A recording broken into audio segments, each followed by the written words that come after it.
Chapter 640. On the doorframe, there were no words or carvings. It was as smooth as a mirror. Apart from a cold and mysterious aura, he didn't sense any danger. Behind the doorframe, there was still an ancient stone bridge with no end in sight. In other words, this doorframe was not the exit of the bridge of helplessness. But what was the meaning of this doorframe? If the doorframe was just to decorate the bridge of helplessness, they wouldn't believe it even if they were beaten to death. Because in this kind of place, everything basically had its meaning and value. After pondering for a while, Qin Feiyang turned to look at Dongfang Wuhan and said with a faint smile, "Senior brother Wuhan, I'll have to trouble you to explore the doorframe." "Me?" Dongfang Wuhan pointed to his nose and looked at Qin Feiyang in astonishment. Qin Feiyang nodded. "I may not be able to.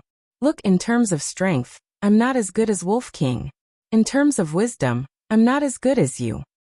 So I think it's better for you two to explore the way." Dongfang Wuhan said with a smile. Wolf King said with a smile, "Senior brother, you're too polite.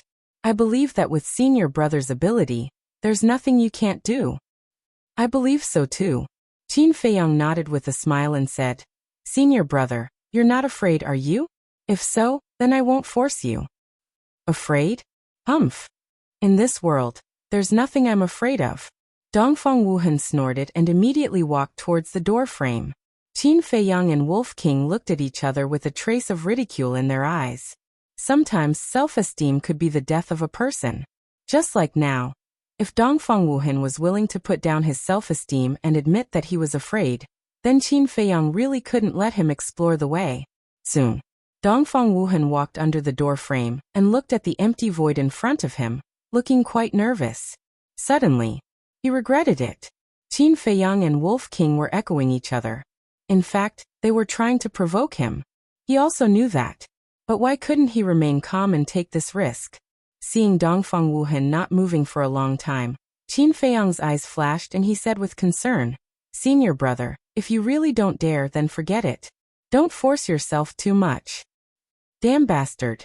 Dongfang Wuhan cursed inwardly, but there was a smile on his face as he said, "Junior brother Qin, you underestimate me too much. Am I the kind of person who gives up halfway? Besides, since you call me senior brother, then I should take up this responsibility and help you solve your problems." Dongfang Wuhan added. Qin Feiyang's face twitched. "You're going too far?" Since that was the case, he would continue to put on this show. He rubbed his nose and said, "Senior brother, you're so benevolent and righteous. How touching." "Yet tears are coming out." Wolf King nodded. He blinked his big eyes and actually squeezed out 2 drops of tears. "Damn, why don't you become an actor?" Qin Feiyang couldn't help but curse in his heart, feeling rather speechless. Wolf King secretly laughed sinisterly, waved his claws at Dongfang Wuhan, and roared sorrowfully, "Senior brother, have a safe journey." The faces of Ren Wushuang and the others at the side were dark.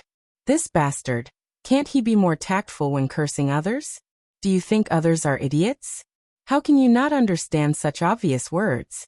Dongfang Wuhan glanced at Wolf King from the corner of his eyes, and there was an astonishing light flashing in the depths of his eyes. But he didn't say anything. He gritted his teeth and stepped through the door frame. At the same time, Qin Feiyang and the others also held their breaths, firmly staring at Dongfang Wuhan. But as time passed, Dongfang Wuhan actually stood there motionless. Because his back was facing everyone, they couldn't see his expression. "What's going on?" Shenlong was surprised. Wolf King said, "Murong Bear, go take a look." Murong Xiong said angrily, "Why?" "Because I'm stronger than you," Wolf King said proudly. Murong Xiong glared at Wolf King, his hands tightly clenched together. "What, you're still not convinced? It seems that you want to swim in the sea." Wolf King sneered, and the threat was no longer concealed. Murong Xiong's pupils shrank as he looked at the black sea below, his eyes full of fear. "Damned beast, just you wait. Sooner or later, I will make you kneel and beg for mercy." He secretly roared and braced himself to walk toward Dongfang Wuhan. There was no other way. Even if he was unwilling, Wolf King's obscene power was in front of him, so he could only compromise. Everyone's eyes fell on Murong Xiong again. As a result, Murongxiong was the same as Dongfang Wuhan, standing there motionless. Lu Xingchen said in a deep voice, "There's a problem." Ren Wushuang shouted, "Dongfang Wuhan Murongxiong, quickly answer me." However, not only did the two not answer, they didn't even turn their heads, as if they were imprisoned there. Qin Feiyang glanced at their backs and said, "You guys stay here and don't move. I'll go take a look." "Be careful," Ren Wushuang warned. Among all the people present, there was no one more suitable than Qin Feiyang, because he was cautious enough and had many means. More importantly, he had the castle. If he encountered any danger, he could escape at the first moment. Qin Feiyang nodded and said to Wolf King, "Protect sister." "Don't worry." Wolf King secretly responded and jumped onto Ren Wushuang's shoulder. Phew. Qin Feiyang took a deep breath and slowly walked towards Dongfang Wuhan and the other man. The hearts of Ren Wushuang and the rest also rose to their throats. Walking to the door frame, Qin Feiyang did not hesitate and directly landed beside Dongfang Wuhan. Then, he turned his head, wanting to see the expressions on their faces. But just as he turned his head, Dongfang Wuhan and Murongxiong in front of him disappeared without a trace. What's going on? Qin Feiyang was surprised. He rubbed his eyes and opened them again. But this time he saw an even more incredible scene. The bridge of helplessness disappeared. The door frame was also gone. Ren Wushuang and the others were also gone. The Black Ocean also disappeared. It was replaced by a luxurious palace. On the ground, there were pieces of snow-white jade, spotless. On the walls on all sides, there were all kinds of jadeite and colored glass inlaid, emitting a hazy glow. In the four corners of the palace, there were 4 thick stone pillars standing tall. On each stone pillar, there was a golden dragon engraved, bearing its fangs and brandishing its claws, vivid and lifelike. At the front of the palace, there was a bed made of gold. Every single pattern on the bed was meticulously carved. This place could be said to be extremely luxurious. And Qin Feiyang was lying on the bed at this moment, covered with a golden quilt. What's going on? Qin Feiyang opened his eyes and looked at the magnificent roof of the palace, his eyes full of surprise. Gradually, a different kind of throbbing arose in his heart. This place was somewhat familiar. Suddenly, he sat up abruptly. Immediately, a heart-wrenching pain came from all over his body, and he couldn't help but let out a miserable groan. Duh. Before Qin Feiyang could figure out why his body was in pain, accompanied by a burst of hurried footsteps, 2 young women dressed in palace attire ran in from outside the door. "Your Highness, you're finally awake." As soon as the 2 women saw Qin Feiyang sitting on the bed, they shouted in surprise, "Your Highness." Hearing this name, Qin Feiyang felt like a bolt from the blue, and his body and mind trembled. He remembered. This was the bedchamber where he used to live. This bedchamber was built by his father, the current emperor of the Great Qin Empire, personally. He remembered that this was a birthday gift from his father on his 8th birthday. Although it was just a place to sleep, it had an extraordinary meaning. On the left side of the bedchamber was the martial arts treasury of the imperial palace. On the right side was the current emperor's bedchamber, which was less than half a mile away. He still remembered the reason why his father gave him this bedchamber. First, it was convenient for him to enter the martial arts treasury and study various martial arts techniques. Because when he was a child, his biggest hobby was to go to the martial arts treasury. Second, it was convenient for the emperor to teach him cultivation. At that time, because of his outstanding talent, the emperor often came to teach him personally. It could be said that when Qin Feiyang was a child, he was doted on by thousands of people. However, he was no longer the 14th prince of the past. Why was he lying here? Qin Feiyang's mind was in a complete mess. The 2 palace maids ran up and said with concern, "Your Highness, you just woke up and your body is still very weak. Lie down and have a good rest." At the same time, the 2 women held Qin Feiyang's shoulders and arms and gently put him on the bed. Qin Feiyang was completely confused and let the 2 palace maids do whatever they wanted. He was also very familiar with these 2 palace maids. One was called Qin Shi, and the other was called Qin Yu. They were about 15 or 16 years old and looked quite attractive. There was a rule in the imperial palace that all the palace maids, guards, or eunuchs who entered the imperial palace, no matter what their surname was before, had to change their surname to Qin. As for what name to change, it was decided by the master they served. Therefore, the names of these two palace maids were personally given by Qin Feiyang. After covering Qin Feiyang with the bedding, Qin Shi asked, "Your Highness, are you feeling uncomfortable?" Qin Feiyang had already calmed down, but he still didn't say a word and carefully pondered the ins and outs of this matter. He was still on the bridge of helplessness before, but as soon as he entered the door frame, he returned to the imperial palace. Could it be that the door had a transmission function? But that couldn't be right. If it really had a transmission function, why hadn't Dongfang Wuhan and Murong Xiong been transmitted away? What was going on? Your Highness, please speak quickly. Don't scare us, okay? Seeing Qin Feiyang not saying a word, Qin Shi and Qin Yu's faces were full of anxiety. Qin Feiyang looked at the two women and couldn't help but smile. Although these two palace maids didn't have the bloodline power of the Qin clan, they were the closest people to him besides his mother. Back then, in private, he had even called the two of them elder sisters. Seeing the smile on Qin Feiyang's face, Qin Shi and Qin Yu breathed a sigh of relief. Qin Yu said with a smile, "Your Highness, you must be hungry after being unconscious for so long. What do you want to eat? I'll immediately order the imperial kitchen to prepare it." Unconscious? Qin Feiyang was taken aback and asked, "How long have I been unconscious?" The moment he opened his mouth he froze. Why was his voice so immature? It was not his current voice at all. Chapter 641. What was going on? Could it be that he had transmigrated to the past? Thinking of this, Qin Feiyang hurriedly raised his arm. He didn't know if he didn't look, but when he saw it he was shocked. This arm was too thin. The skin was also very tender. Then, he endured the pain and sat up, lifting the quilt. When he saw his legs he was dumbfounded. These small arms and legs, was it really him? Your Highness, what's wrong with you? If you have something to say, just say it. Don't scare us anymore, okay? Qin Feiyang's series of inexplicable actions frightened Qin Yu and Qin Shi. Did I really transmigrate? Qin Feiyang's brows were tightly knitted together. He suddenly said, "Sister Yu, go get a mirror." Mirror? Qin Yu and Qin Shi looked at each other, their eyes full of confusion. Hurry up, Qin Feiyang urged. Okay, I'll go right away. Qin Yu nodded repeatedly, turned and ran out of the palace. After a while, she ran back with a bronze mirror and handed it to Qin Feiyang. Qin Feiyang took the bronze mirror and faced his face. When he saw the face on the bronze mirror, he couldn't come back to his senses for a long time. Inside the bronze mirror, it was actually a handsome young man. Thick black eyebrows, high nose bridge, full lips, smooth and delicate skin. His pitch-black eyes were like two black gems, extremely spirited. This Qin Feiyang's face was dull. Wasn't this his face when he was young? Why was it like this? He looked at Qin Yu and Qin Shi and said, Sister Yu, is this the imperial palace?"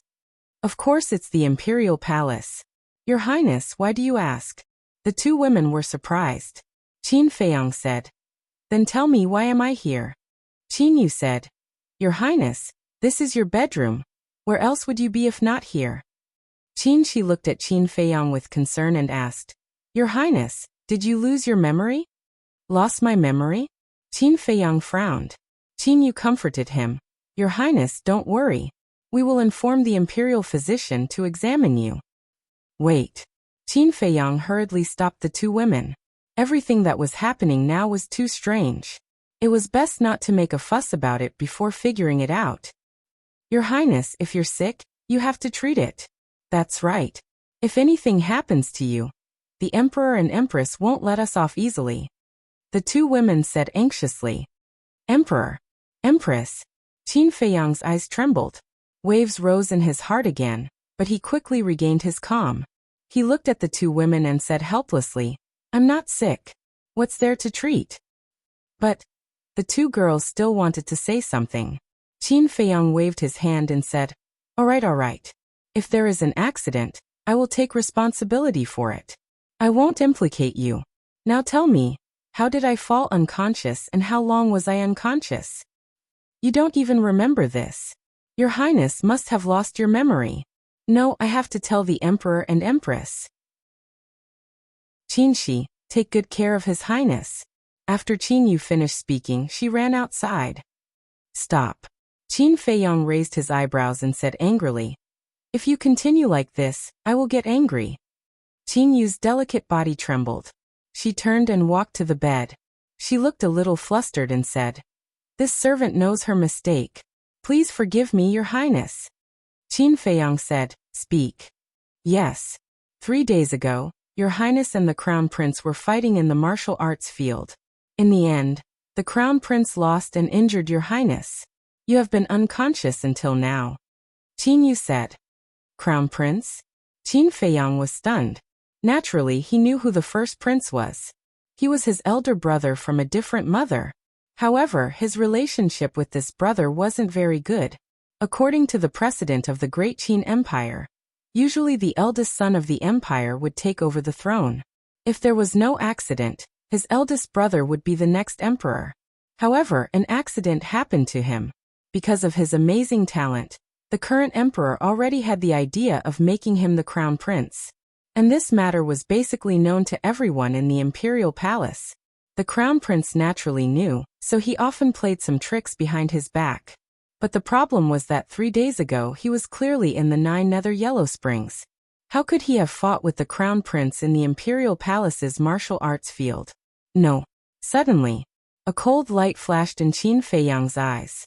He remembered. That year, before he was expelled from the imperial capital, he did have a conflict with the crown prince, and did have a fight in the martial arts field. Later on, he was indeed knocked unconscious by the crown prince. However, the crown prince didn't lose because he lost, but because he was deliberately ruthless. However, he remembered that he woke up the next morning. And not long after he woke up, his bad luck came. His cultivation was crippled, and he was expelled from the imperial palace. But now Qin Yu told him that he was unconscious for 3 days? What was going on? Could it be that in Iron Ox Town, Black Bear City, Yin City, the Sea of Despair, the Land of Ruins, the Forgotten Land, the state capital, the 9 Nether Yellow Springs, everything was just a dream in these 3 days? Could it be that being expelled from the imperial capital, and having his cultivation crippled, was also just a dream? But more than 10 years of time, more than 10 years of struggle, more than 10 years of hard work, the result was just a dream. Qin Feiyang couldn't accept it. Suddenly, his eyes lit up as he thought of the ancient castle. Fatso and the others were in the ancient castle at this moment. As long as they were still there, it could prove that what happened, and the people he met in the past 10 years were not a dream. His mind moved. But in the end he didn't enter the ancient castle, and was still sitting on the bed. Qin Feiyang was surprised and carefully sensed the ancient castle, but he was shocked to find that he couldn't sense the existence of the ancient castle. The ancient castle was gone? This is impossible. Qin Feiyang shook his head forcefully. Then he circulated the battle character formula and the return character formula. However, the 2 great divine arts did not appear. I don't believe that what happened in the past 10 years was just a dream.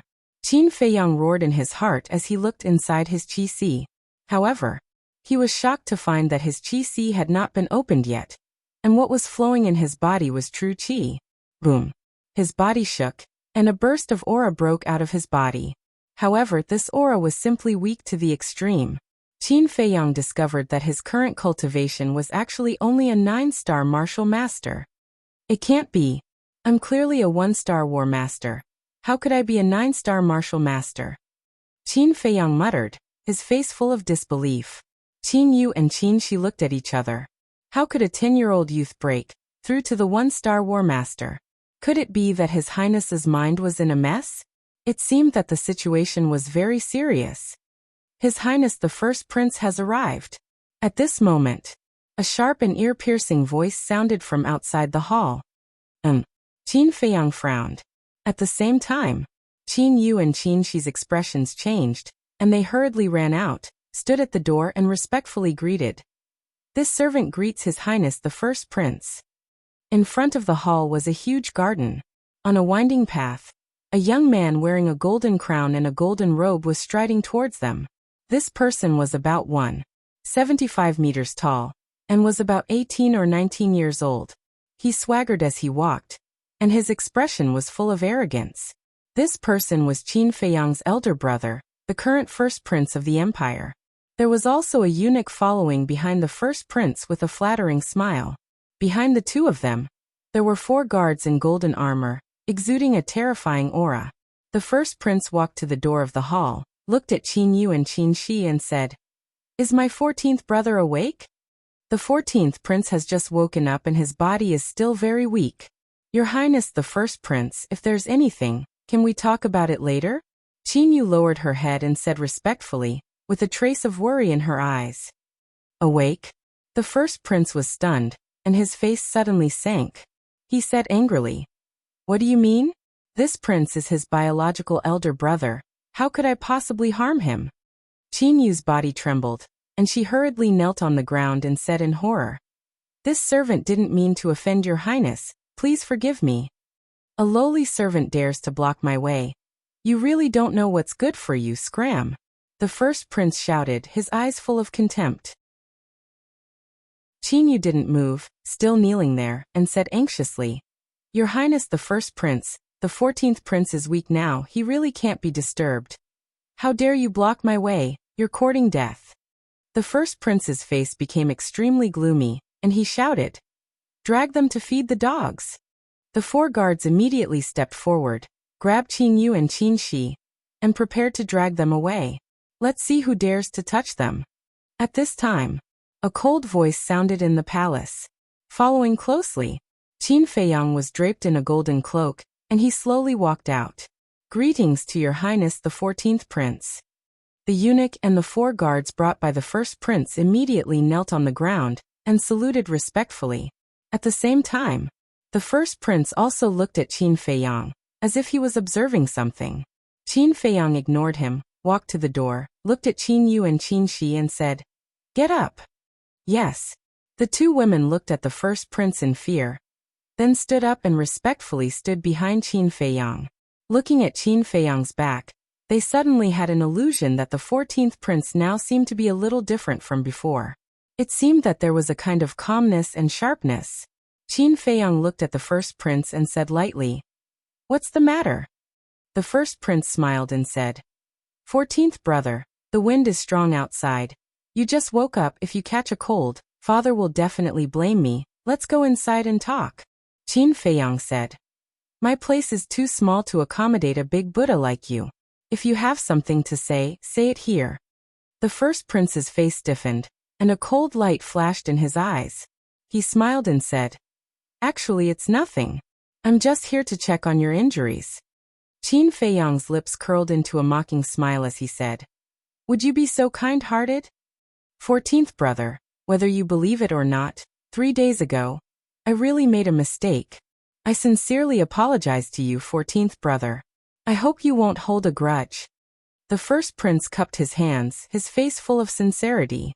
Qin Feiyang said, "Let bygones be bygones. Moreover, I was not as skilled as others. I can't blame you. Now that you say so, I can finally breathe a sigh of relief. All right, take care of your injuries. I still have something to do, so I won't disturb you." The first prince smiled. "I won't see you out," Qin Feiyang said. The first prince smiled, flicked his sleeves, and left with the eunuch and the 4 guards. Qin Yu whispered, "Your Highness, you have to be careful. The first prince will not give up so easily." Qin Shi nodded and said, "That's right. He said that he was concerned about you this time, but he actually wanted to see if you were dead." "I know. Only if I'm dead will I not be a threat to his position." Qin Feiyang smiled coldly. Then he looked at the 2 girls and said, "You 2 go ahead. I want to sit alone for a while." "Yes." The 2 girls replied respectfully and turned to leave. Chapter 642. In the garden, there were green grass, delicate flowers, a clear stream, and exquisite rockery. Qin Feiyang walked down a winding path slowly. Looking at the familiar surroundings, his eyes were filled with confusion. He who had always been calm was in a mess at that moment. He really did not know how to judge whether all of this was a dream or reality. Unknowingly, he walked onto a small bridge. Under the bridge, there was a stream. The water was clear as a mirror and fish swam back and forth. Qin Feiyang stood by the bridge and looked at the reflection on the water. He felt helpless. In the past, he never asked for help easily. But now he really wanted someone to give him some pointers. After a long time, he retracted his gaze and looked at a pavilion beside the small bridge. His eyes were filled with reminiscence. When he was young, he often sat in the pavilion to read, practice calligraphy, and read all kinds of historical records. He remembered that once he found a very interesting book. At that time, he was in the pavilion and read it for 3 days and 3 nights until he finished reading it. Because of this, the emperor and empress even scolded him severely. They said that he did not cherish his body and that he was too insensible. How could he read like that? Although they said that they scolded him, they were actually concerned. Since then, his mother had come here every day to accompany him in his studies and cultivation. His mother's doting eyes and kind face were still vivid in his mind. This place brought him a lot of joy. However, this was also the place he hated the most, because that was where the upheaval had occurred. He clearly remembered that the day of the accident was a cloudy and rainy day. He was sitting in the pavilion reading a book, when someone suddenly came and forced him to take the calamity spirit pill without saying a word. At that time, he was in despair. He roared. He did not know what he had done wrong to deserve such a punishment. But no one gave him an explanation. Those familiar faces seemed so unfamiliar and cold in his eyes. At that time, he had just turned 10 years old. He was just an innocent child. Why did they treat him so cruelly? For more than 10 years, he had been thinking about revenge every moment. But now, he was told that all of this was just a dream. How could he accept it? Was the dream so realistic? Every detail, every character, was clearly imprinted in his mind? Seriously, he would rather believe that everything he saw was a dream. However, Qin Yu and Qin Shi said that he had been in a coma for 3 days. The first prince had also said that he had been unconscious for 3 days, and had even come over to show concern for him. These were also very realistic. Suddenly, he shuddered and thought of a few things that could prove that this was not a dream. One of them was the Cosmos sack. The ancient castle could disappear, but the Qianquan bag had always been on his waist, so it was impossible for it to disappear. The things inside could not be changed. He hurriedly took out his Qianquan bag and immersed his consciousness into it. However, he was dumbfounded on the spot. Chong shui, ribs, and various medicinal herbs and pills had all disappeared. Instead, they were replaced by large amounts of gold coins, martial skills, and historical records. These were the things he had before he left the imperial capital. I don't believe it, he muttered to himself as he pulled open his shirt and looked down. Immediately, his arms drooped powerlessly as he stared blankly at the stream. His entire being was in a daze. The concentric knot and potential imprint on his chest were also gone. Could it be that what happened in the past 10 years was really a dream? Qin Feiyang murmured. Because only when he woke up from the dream would everything disappear. Your Highness. At this time, Qin Yu trotted over. When she ran to Qin Feiyang's side, she did not see Qin Feiyang respond to her. She could not help but ask with concern. Your Highness, what's wrong with you? Qin Feiyang was stunned. He turned his head to look at Qin Yu. Looking at Qin Yu's concerned eyes, he slightly adjusted his mood and smiled. Sister Yu, are you looking for me for something? Shoo. Qin Yu's face changed as she hurriedly gestured for him to keep quiet. She whispered, the Empress is here. Don't call me that anymore. If she hears it, even if I don't die, I will lose a layer of skin. Mother. Qin Feiyang's eyes trembled. For more than 10 years, he had been missing his mother all the time. But at this moment, when he really wanted to see his mother, he was a little hesitant. In the 3 days when you were unconscious, the Empress came more than 10 times. Every time she came, she washed her face with tears. Your Highness, when you see her later, you must not be naughty again. Qin Yu whispered. Naughty? Qin Feiyang was stunned. He was an adult now. How could he still be naughty? But then he was stunned again. A wry smile appeared at the corner of his mouth. He had completely forgotten that he was only a 10-year-old boy. 10 years old was originally a naughty age. What's more, he was indeed quite naughty in the past. It was only because of that incident that he became mature and steady. Qin Yu looked at Qin Feiyang suspiciously and asked, "Your Highness, did you hear what I said?" Yes. Qin Feiyang nodded and asked, "Where is mother now?" Qin Yu said, "Your Highness, in your bedroom." Qin Feiyang looked up at the palace located in front of the garden. After a long silence, he retracted his gaze and then looked at Qin Yu with a faint smile. "Sister Yu, you go ahead. I will go there myself." "Okay." Qin Yu responded respectfully and turned to leave. Qin Feiyang did not immediately go there. Although he was eager to see his mother, he was not prepared at all. He did not know what to say when they met. Standing by the bridge, he was silent for a long time. Phew. In the end, he let out a long breath and turned to walk toward the palace. He must see his mother, because there were many mysteries that he could find the answers to from his mother. A moment later, he came to the gate of the palace. In front of the palace, there were two more guards. Both of them were middle-aged, tall and burly, wearing purple gold armor. Their eyes were incomparably sharp, and the aura they exuded was as unfathomable as the ocean. Qin Feiyang was very familiar with the two of them. They were the guards by his mother's side. However, he was not very clear about their cultivation, but according to his mother, the two of them were existences that surpassed the War Master. "Greetings, Your Highness." Seeing Qin Feiyang walk over, the two of them immediately bowed. "Uncles, there's no need to be so polite." Qin Feiyang laughed. As the guards by his mother's side, they were naturally very good to him, the prince. Sometimes they would even help him suppress the first prince and the others. Therefore, Qin Feiyang had always respected these two people. "Your Highness, you're awake. We can finally breathe a sigh of relief.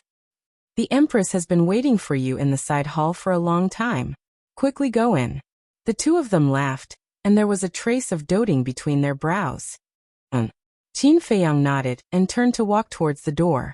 Looking at Qin Feiyang's back, the man on the left had a trace of suspicion in his eyes as he sent a sound transmission. "Old friend, did you notice that His Highness seems a little different now?" "Different?"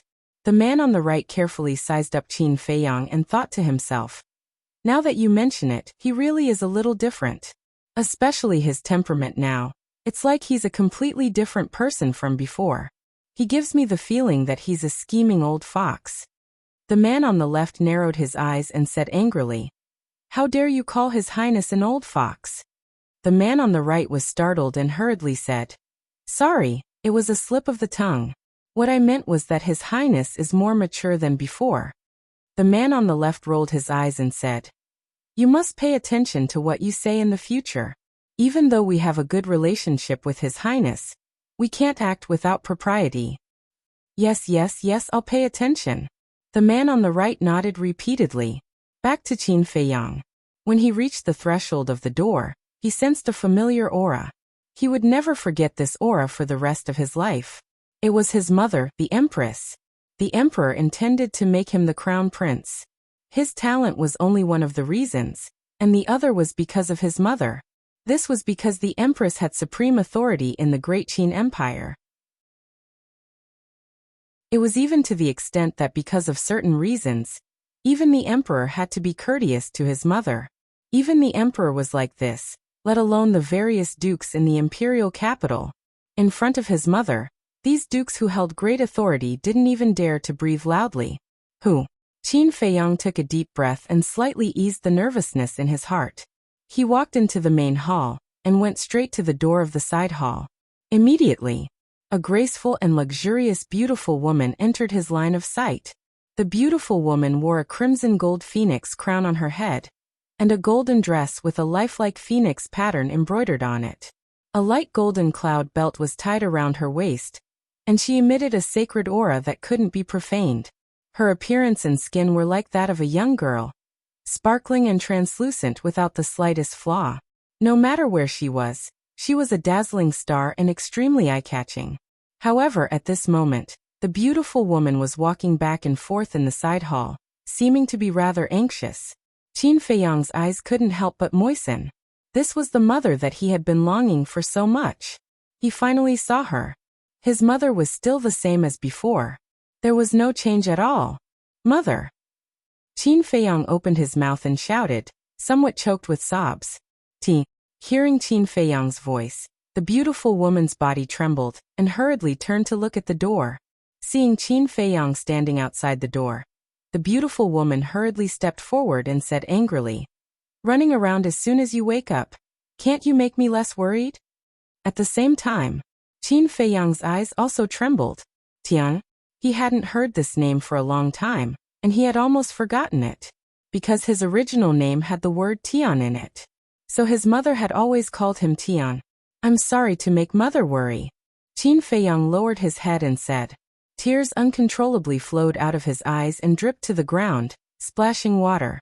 "What's wrong? I only said a few words and you feel wronged?" The beautiful woman glared at Qin Feiyang angrily, then squatted on the ground and hugged Qin Feiyang in her arms, saying, "Tian, her mother is not blaming you. Mother is afraid, you know? Seeing you in a coma these days, mother is afraid of losing you." Hearing this, Qin Feiyang's tears flowed even more fiercely.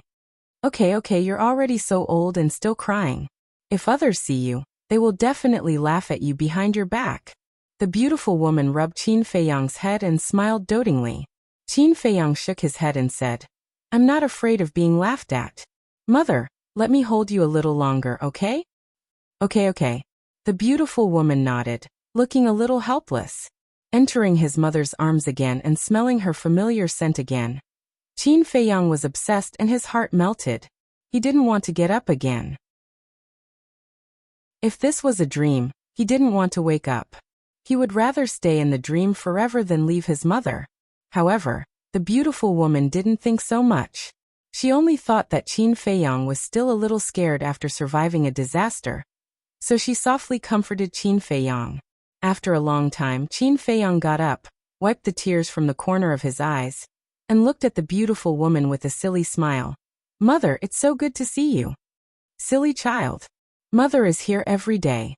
If you want to see mother in the future, you can come and find me at any time," the beautiful woman said with a smile, while holding Qin Feiyang's hand and walking to the seat next to them. When the beautiful woman sat down, she smiled and said, "Tian'er, come and sit on mother's lap." Okay. Qin Feiyang nodded happily. A 10-year-old child sitting on his mother's lap was a very normal thing. The beautiful woman hugged Qin Feiyang and said, "Tian, although your talent is good, you're still young. Try not to provoke your big brother in the future." Qin Feiyang nodded. "I know. With my strength, I'm still not his opponent." "It's good that you know. Although mother is the empress, I can't punish your big brother because of this. However, I've already mentioned this to your father. He must be strictly disciplined," the beautiful woman said. "Thank you, mother. Let's not talk about big brother." "Mother, I have a question to ask you," Qin Feiyang said. "What question?" the beautiful woman smiled and asked. Qin Feiyang said, "Do you have a dagger called Chang Shui?" The beautiful woman was stunned, her face full of suspicion. "You don't?" Qin Feiyang couldn't help but feel disappointed. After pondering for a while, he said, "Then I'll ask you about another person, Qin Yuan." Although he had been with Uncle Yuan for so many years, Qin Feiyang still didn't know Uncle Yuan's true identity. He only remembered that when he was expelled from the imperial capital, he was in a coma. When he woke up, Uncle Yuan was already by his side, saying that he was ordered by his mother to take care of him. He also asked, but Uncle Yuan always used some unimportant things to brush him off. "Qin Yuan? Is there such a person in our Qin clan? Where did you hear about it?" The beautiful woman was puzzled. "In a dream," Qin Feiyang blurted out without hesitation. Subconsciously, he had already regarded those more than 10 years of experience as a dream. The beautiful woman was stunned. In the end, she burst out laughing and scolded, "Silly child, how can you take the things in a dream seriously?" "Yes, things in a dream can't be taken seriously." Qin Feiyang nodded. There was no Uncle Yuan, no Chang Shui, and no castle. There was nothing here. If it wasn't a dream, what was it? Qin Feiyang completely believed that everything in front of him was real. He smiled and said, "Mother, where is father now?" The beautiful woman said, "He's dealing with business. Don't disturb him. When he's done, he'll naturally come to see you." Qin Feiyang said, "I know." The beautiful woman stood up, rubbed Qin Feiyang's head, and said with a smile, "Do you want to eat anything? Tell mother. Mother will personally cook for you today." "Anything is fine." Qin Feiyang showed a silly smile. The beautiful woman was stunned and nodded. "Okay, then you rest here first. When the food is ready, mother will send someone to call you." "No. I want to go with mother. I also want to personally cook a few dishes to show filial piety to mother," Qin Feiyang said very seriously. The beautiful woman looked at Qin Feiyang in surprise. This child had never done this kind of thing before. Why was he so strange today? "Mother, why are you in a daze? Let's go." Qin Feiyang dragged the beautiful woman and ran outside. "Your body hasn't recovered yet. Why are you walking so fast? Walk slowly. Mother, your son's body is very strong. It's okay." In this way, Qin Feiyang and the beautiful woman walked outside, talking and laughing. But not long after they left the hall, a soft sigh sounded in the hall. Following that, a vague black shadow appeared out of thin air. He's trapped in the illusion but doesn't realize it. This child has been completely addicted. But it's good. Let him enjoy the long-lost motherly love in this illusion. It can also satisfy his wish. Chapter 643. The appearance of the black shadow was like a flash in the pan, and it soon disappeared without a trace. The imperial kitchen. At this moment, all the imperial chefs and palace maids were standing outside the door, looking at the mother and son who were busy inside in surprise. What was going on today? The empress, who had always been high above the masses, and the emperor's favorite prince, actually came to cook in person? Besides, the two masters had always stretched out their hands for clothes and opened their mouths for food. How could they make delicious food? But the result shocked them. Not long after, a mouth-watering aroma of rice wafted out from the imperial kitchen.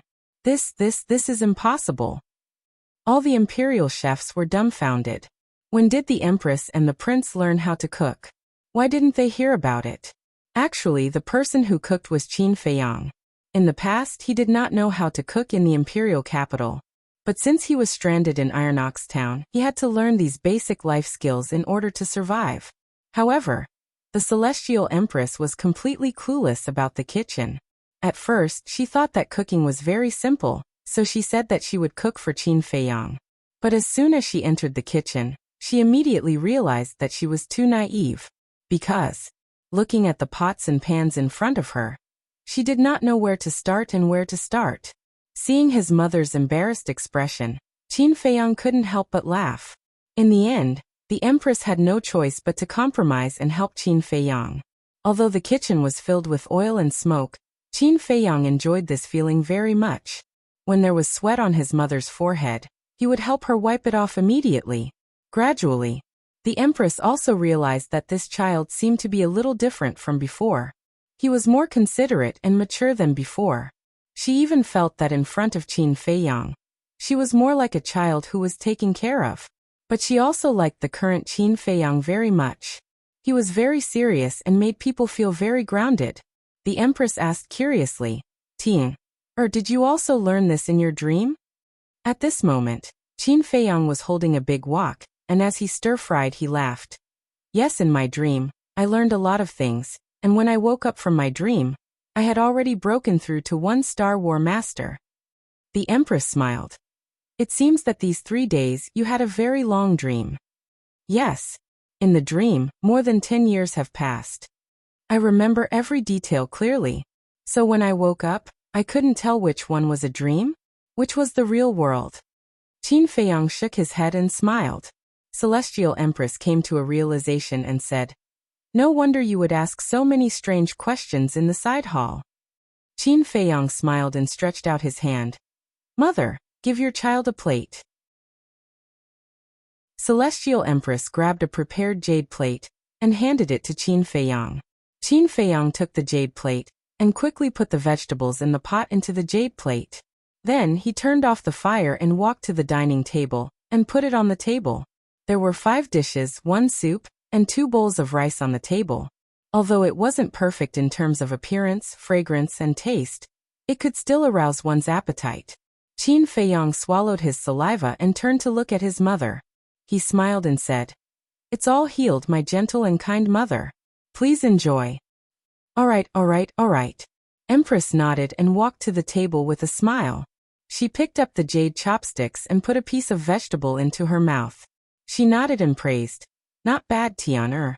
Being praised like this, Qin Feiyang scratched his head in embarrassment and said, "If mother likes it, this child will make it for you every day." Celestial Empress smiled and said, "Looks like mother will be in for a treat in the future." "Is it really that delicious? Let me have a taste." But at this moment, a voice full of energy rang out. Following closely, a golden figure appeared in front of the table out of thin air. Immediately, Qin Feiyang's gaze trembled. The person who came was a middle-aged man with a golden dragon crown on his head and a golden dragon robe on his body. His eyebrows were sharp like swords, and his entire body emitted a shocking aura of an emperor. Without a doubt, this person was the current supreme emperor of the Great Qin Empire. "Greetings, Your Majesty." As soon as the emperor arrived, the palace maids, guards, and imperial chefs outside knelt down and kowtowed. "Greetings, Your Majesty." Celestial Empress also stood up and bowed. The emperor smiled and said, "We're all family here, there's no need to be so polite." With that, the emperor looked at the crowd outside and said, "All of you stand up too." Yes. Everyone stood up and stood respectfully in front of the door, not daring to even breathe loudly. Celestial Empress was puzzled. "Aren't you dealing with matters? Why are you suddenly here?" "My precious son is awake, of course I have to come and see him." The emperor looked at Qin Feiyang dotingly, but found that Qin Feiyang was looking at him with a trace of fear in his eyes. "Tian, what's wrong? Could it be that after being unconscious for a few days, you can't even recognize your father?" The emperor scolded with a smile. Celestial Empress also looked at Qin Feiyang strangely. Qin Feiyang quivered and came back to his senses.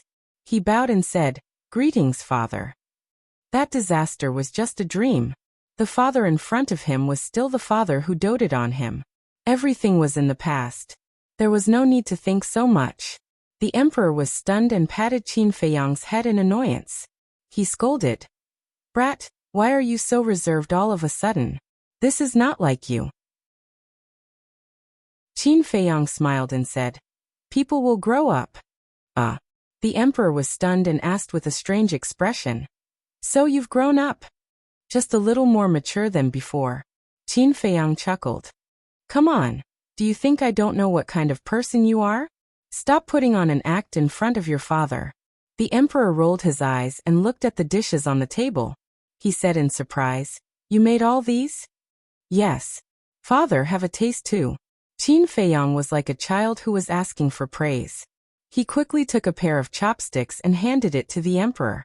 The emperor smiled and said, "Of course I have to try the food made by my precious son. But there is a condition. If it doesn't taste good, I will punish you."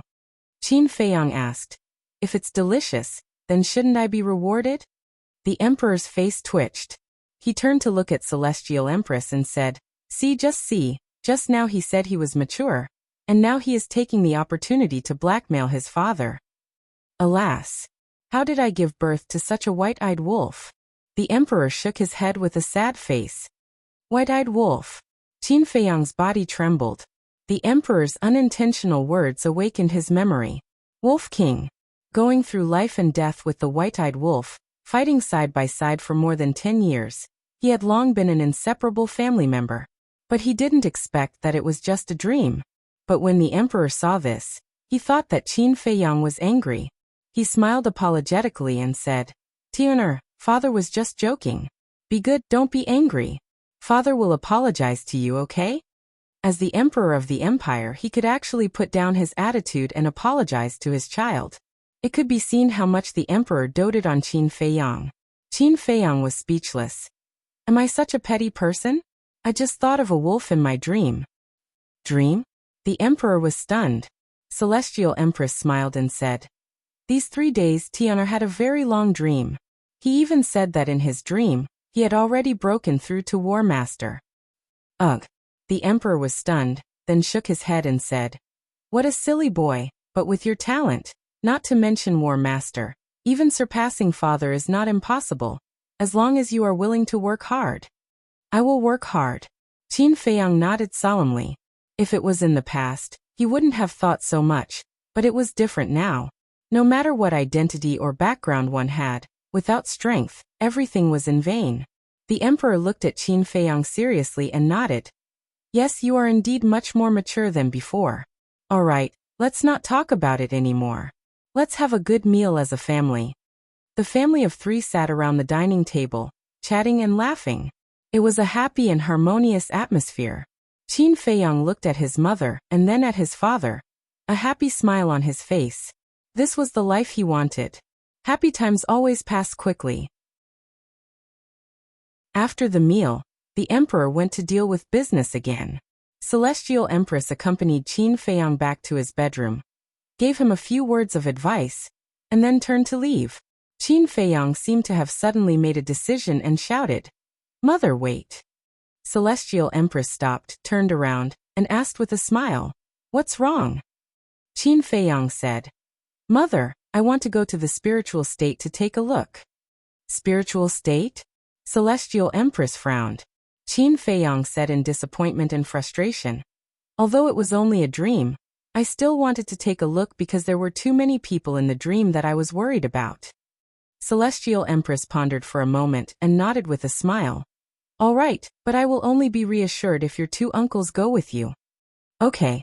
Qin Feiyang nodded. Celestial Empress said, "Qin Zhong, Qini, come in." The 2 burly men in purple and gold armor immediately walked into the hall. Celestial Empress said, "Accompany Tian'er to the spiritual state. Remember to protect Tian. If anything happens to him, you know the consequences." "Yes. We swear to protect His Highness with our lives." The 2 knelt on one knee and said respectfully. Celestial Empress nodded and looked at Qin Feiyang with a smile. "You decide when to go. I have other things to do." Qin Feiyang bowed and said, "Mother, take care." "Farewell, Celestial Empress." After seeing off Celestial Empress respectfully, Qin Zhong and Qini stood up and looked at Qin Feiyang with a sly smile on their faces. Qini moved closer to Qin Feiyang and chuckled. "Your Highness, what's so fun about the spiritual state? Uncle will take you to a more fun place." "Where?" Qin Feiyang was puzzled. Qini glanced at the door and saw no one, so he whispered, "Fragrant Moon Brothel." Qin Feiyang was stunned. He smiled bitterly and said helplessly, "Uncle Qini, I'm still a child." Fragrant Moon Brothel was the most famous restaurant in the imperial capital. More importantly, it was a brothel. "You're 10 years old. You're still young? Go and see those nobles and marquises. They fool around there every day. Even your brothers, including the eldest prince, sneak there every now and then to have fun. Your Highness, it's not that I want to criticize you, but all you do is cultivate and read books. It's too boring. It's life. You should live it splendidly and learn to enjoy it." The 2 instigated. Qin Feiyang was amused. "It seems that you 2 are regulars there too." Qin Zhong's expression changed as he hurriedly said, "Your Highness, you can't say that. If your mother finds out, we'll both be finished." Qin Feiyang smiled. "Okay, I won't tell Mother. Let's go to the spiritual state first. As for Fragrant Moon Brothel, we'll talk about it when we come back. That's more like it. Let's go. I'll take you to the pagoda," Qini said. "Pagoda?" Qin Feiyang frowned. Why hadn't he heard of this place? Qini explained, "There are teleportation altars to the 9 states in the pagoda. However, no one knows about this except for the Emperor, Empress, and us guards." Qin Zhong added, "Especially you princes. Once you know, you'll definitely run around." Qin Feiyang was enlightened. In the dream, when he was expelled from the imperial capital, he was in a coma. When he woke up, he was already in the spiritual state. He didn't know how he got to the spiritual state at that time. However, he had been guessing that it was Uncle Yuan who brought him there. Swoosh. Qin Zhong waved his hand and swept Qin Feiyang out of the hall. Soon, they left the halls and entered a deep mountain. Where is this? Qin Feiyang scanned his surroundings, his eyes full of suspicion. In this place, the mountains were undulating. Ancient trees towered into the sky, and powerful ferocious birds spread their wings and soared between heaven and earth. There were also all kinds of ferocious beasts lurking in the forest, and their auras were extremely terrifying. Back mountain. Qin Yi said. What? Qin Feiyang was shocked. Speaking of the back mountain, one had to talk about the Imperial Palace first. The Imperial Palace covered an extremely large area. It was no exaggeration to say that even battle faction had to fly for a few days to cross the north and south. There were many places that Qin Feiyang had never been to. Among them was the back mountain. Of course, it wasn't that he didn't want to come, but that he couldn't. In the Imperial Palace, the back mountain was considered a forbidden area. Without the permission of the Emperor and Empress, no one could set foot in it.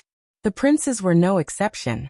Therefore, all along, this place had been a mystery in Qin Feiyang's eyes.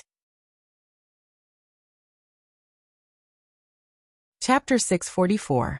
On the peak of the mountain sat a huge ancient pagoda. The ancient pagoda was dark and exuded an ancient aura. On the front of the ancient pagoda, two bold words were engraved. Pagoda. In front of the pagoda, an old man sat cross-legged. This person was dressed in white, had white hair and a white beard, and exuded an otherworldly aura. Qin Feiyang looked at the old man, and realized that he had never seen him before. Qin Yi bowed to the old man and said, Elder Qin, we are under the orders of the Empress to bring His Highness the 14th Prince to the spiritual state. Please open the pagoda door. The old man opened his eyes. They were not cloudy at all, and were shining brightly. Glancing at Qin Yi and Qin Yi, the old man looked at Qin Feiyang, stood up, and cupped his hands. Greetings, Your Highness. Qin Feiyang smiled. Senior, you don't have to be so polite. Even Qin Yi and Qin Yi were so respectful. This old man was obviously not an ordinary person. I've long heard that Your Highness is talented and outstanding. Now that I've seen you, you are indeed extraordinary. The old man smiled. Qin Feiyang was a little embarrassed and shook his head. Senior, you flatter me. I really don't deserve it. Talented but not arrogant. Successful but not arrogant. You have a good temperament. The old man nodded with a smile, seemingly praising Qin Feiyang. Then he turned around and stretched out his old arm. Battle chi gushed out of his index finger, and merged into the pagoda door. Clang. Immediately, the pagoda door slowly opened, and a magnificent aura rushed out. The old man said, The teleportation altar to the spiritual state is on the first level. Go in yourselves. Remember, don't run around. Understood. Qin Yi and Qin Feiyang bowed and replied, then led Qin Feiyang into the pagoda. The pagoda door also closed. Qin Feiyang looked at everything in front of him curiously. The space here was about 100 meters wide. 9 blood-red altars were neatly arranged on the ground, all emitting an ancient and mysterious aura. Beside the 9 altars, there was a stone tablet with different words engraved on it.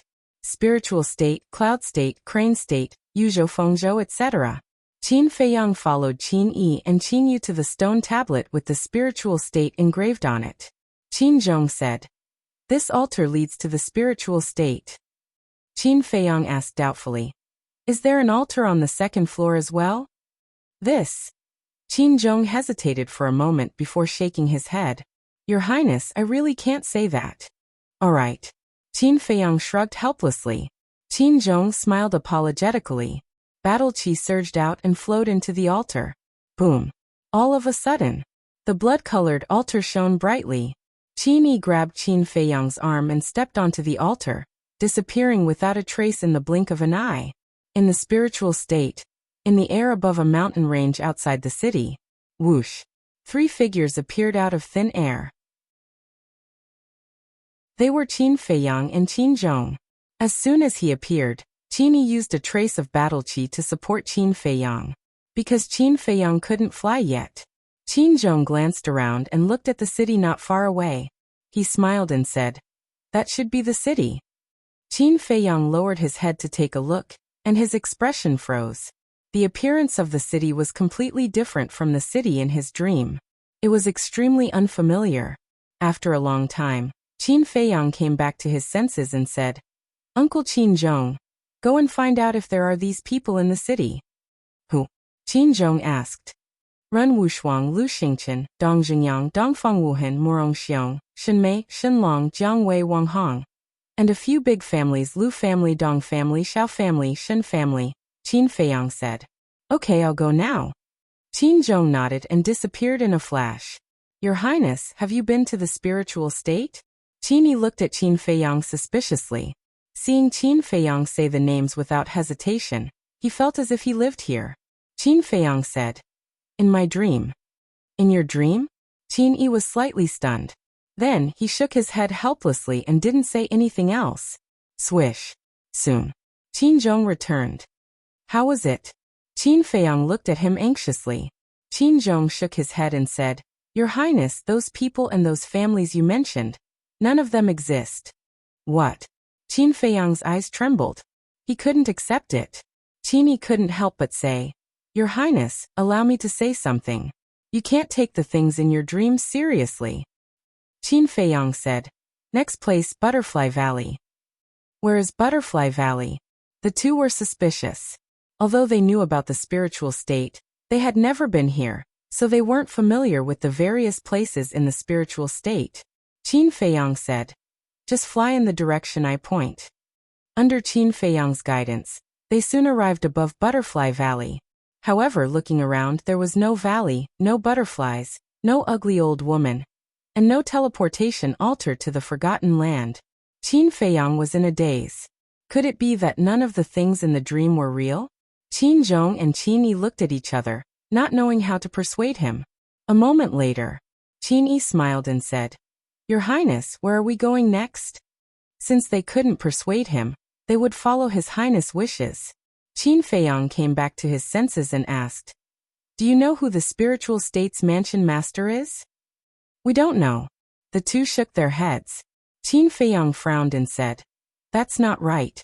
The mansion masters of the 9 states go to the imperial capital every 10 years. How can you not know? There is indeed such a thing. But every time, the emperor goes to the back mountain to meet them. Why don't I ask the emperor?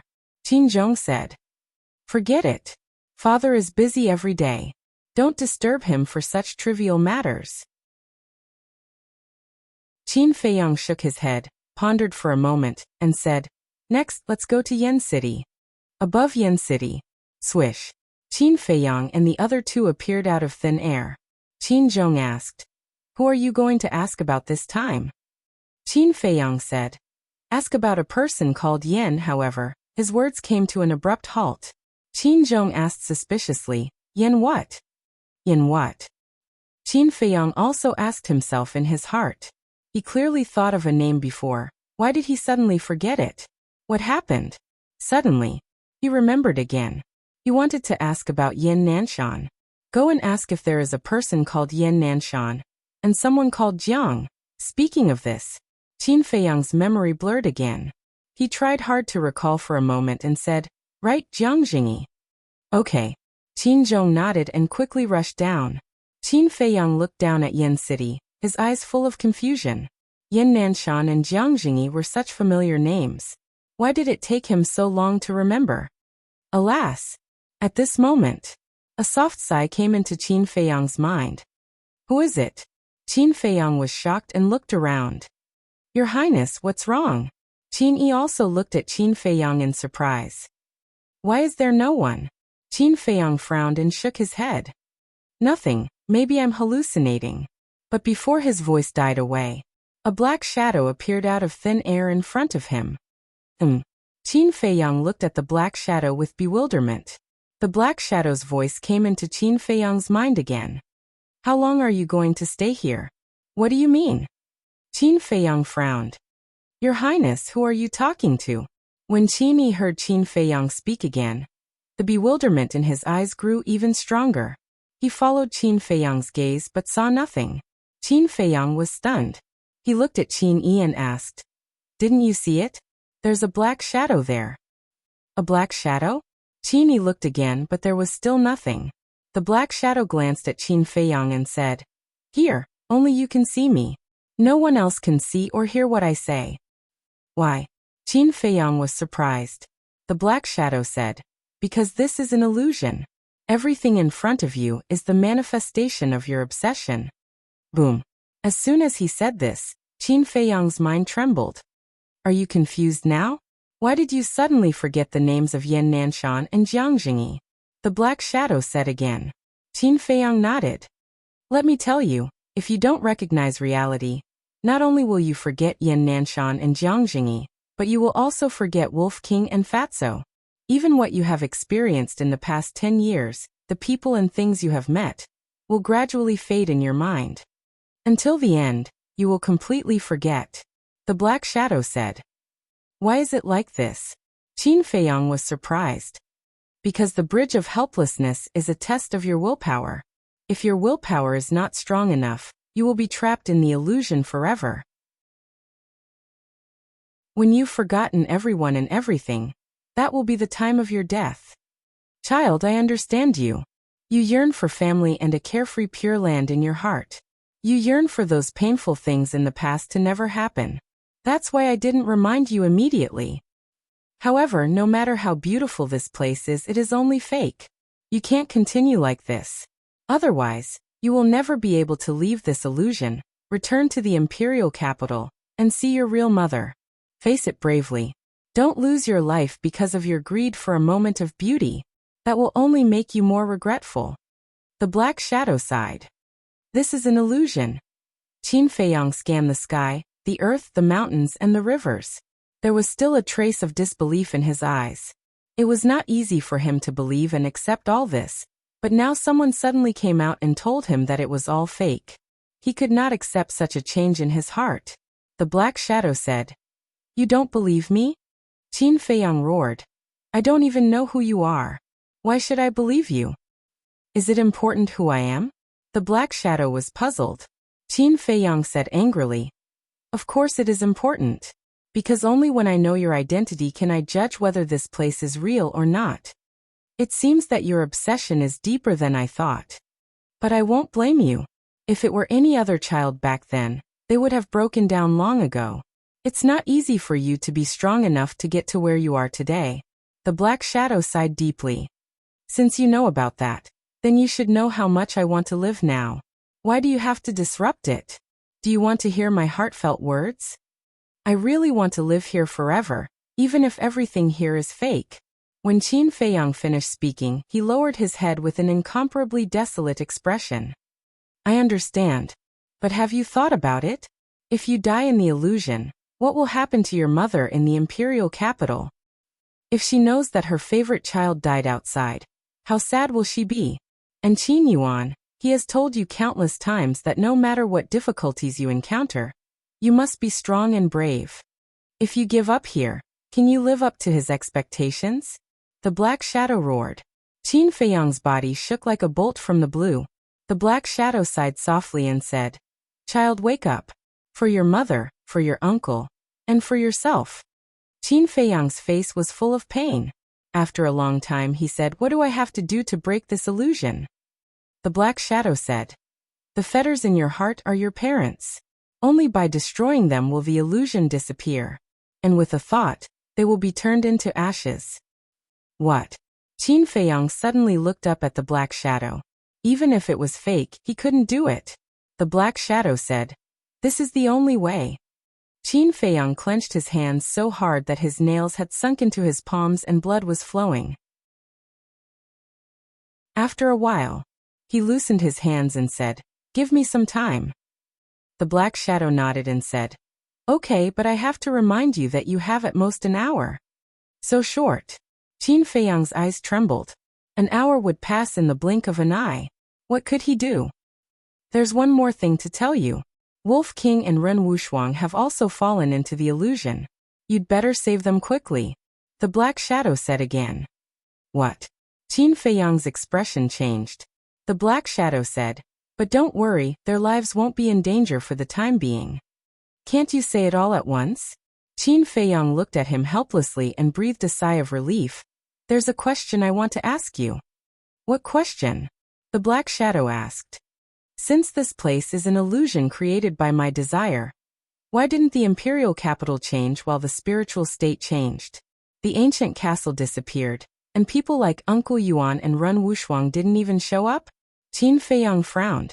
The Black Shadow said, because the illusion wants you to believe that all of this is real. Qin Feiyang understood. All of this was to confuse his mind, because if everything in the illusion was the same as everything in reality, he would definitely be suspicious. So, the illusion removed everything that had happened in the past 10 years, leaving only the people and things in the imperial capital, and made him return to the time when he was 10 years old. In this way, he would believe that all of this was real, and then he would continue to fall into the illusion until he was doomed eternally. What a terrifying illusion. Qin Feiyang couldn't help but feel a chill down his spine. He looked at the Black Shadow and said, "One last question. Who are you? Why can you appear in my illusion? When the time is right, you will naturally know who I am." The Black Shadow said with a smile, and instantly disappeared without a trace. The time is not right again. Qin Feiyang shook his head and smiled bitterly. He looked down at the ground below with a trace of disappointment in his eyes. "Your Highness, what's wrong with you? What illusion? What illusion? What Uncle Yuan? Who the hell are you talking to?" Qin Yi, on the other hand, was so anxious that he was about to explode. Qin Feiyang smiled and said, "Don't worry, I'm fine." Fine? Chapter 645. Soon after, Qin Zhong returned and landed in front of Qin Feiyang. He shook his head and said, "Your Highness, the two people you want to inquire about don't exist." Qin Feiyang said, "Then forget it. Let's go back to the capital." In this short time, he had completely forgotten Yan Nanshan and Jiang Jingyi. Even the memories of Luo Qingzhu and the others began to blur. He was worried that if he didn't return to the capital, everyone would forget him. Qin Zhong nodded and said, "Okay, let's go to the state capital to find the transmission altar." "No need." Qin Feiyang shook his head. Since everything here was transformed by his obsession, it was only a matter of thought to go where he wanted to go. Swish. His mind moved slightly. Sure enough, the scenery in front of him changed rapidly. The next moment, he and Qin Zhong appeared in the garden outside the bedroom. Qin Zhong and Qin Zhong were very surprised. What was going on? The two were about to ask Qin Feiyang how he did it. Qin Feiyang was the first to speak. "Uncles, please help me call Mother and Imperial Father over." The two were slightly stunned and didn't understand. "Go quickly." Qin Feiyang didn't explain, and there was a majesty in his tone that couldn't be disobeyed. Okay. The two nodded repeatedly, turned around and quickly flew away. Qin Feiyang stood alone in the garden, his eyes full of confusion. Although everything here was fake, he still wanted to do something for his parents before it ended. But what could he do in half an hour? Swish. But just as he was deep in thought, a black figure appeared in the sky above his head. This person's appearance was exactly the same as Qin Feiyang in the real world. Thick black hair draped over his shoulders, and a black robe set off his tall figure. Those dark eyes were like two bottomless pits, captivating the soul. But the difference was that this Qin Feiyang had a very strong hostility between his eyebrows. Moreover, as soon as this black-clothed Qin Feiyang appeared, time in this world seemed to stop. The stream stopped flowing. The flowers and plants no longer swayed. The palace maids and guards in the distance remained motionless. Everything stopped. He looked down at Qin Feiyang and said angrily, "Everything here is what you wanted. Do you really want to destroy it?" Qin Feiyang was shocked. He raised his head and looked at the black-clothed Qin Feiyang. His pupils shrank as he asked in surprise, "Who are you?" The black-clothed Qin Feiyang said, "I am you and you are me. We are both Qin Feiyang." Qin Feiyang's eyes trembled, and he said, "Impossible, there is only one Qin Feiyang, and that is me." The black-clothed Qin Feiyang sneered. "Then tell me, why do I exist? How did he appear in your illusion?" "How would I know? Tell me, who are you? What's the purpose of impersonating me?" Qin Feiyang said angrily, "We are the same person. How can I impersonate you?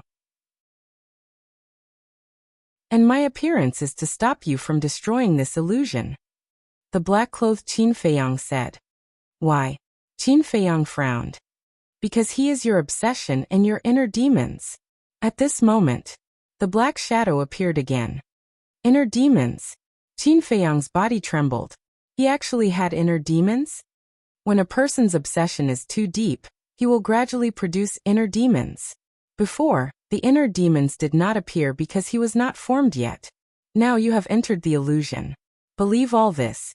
The inner demons have finally met the opportunity and were successfully born. The black shadow explained.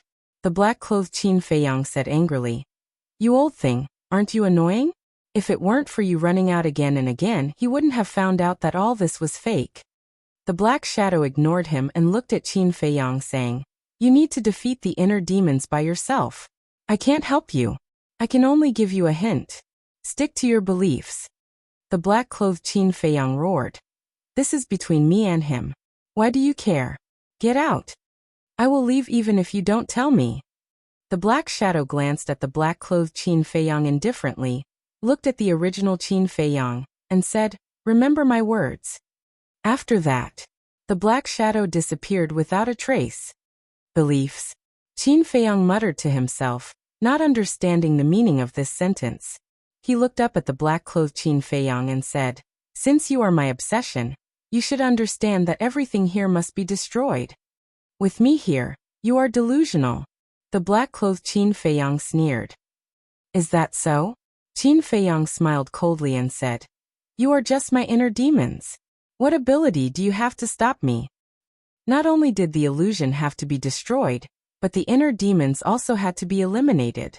According to ancient records, the inner demons would not only affect a person's state of mind, but also affect their future cultivation. Even to a certain extent, they would kill the original consciousness and replace it. What it meant was, if the inner demons were allowed to grow, sooner or later, Qin Feiyang's consciousness would be erased by the inner demons, and then this body would be controlled by the inner demons. Haha.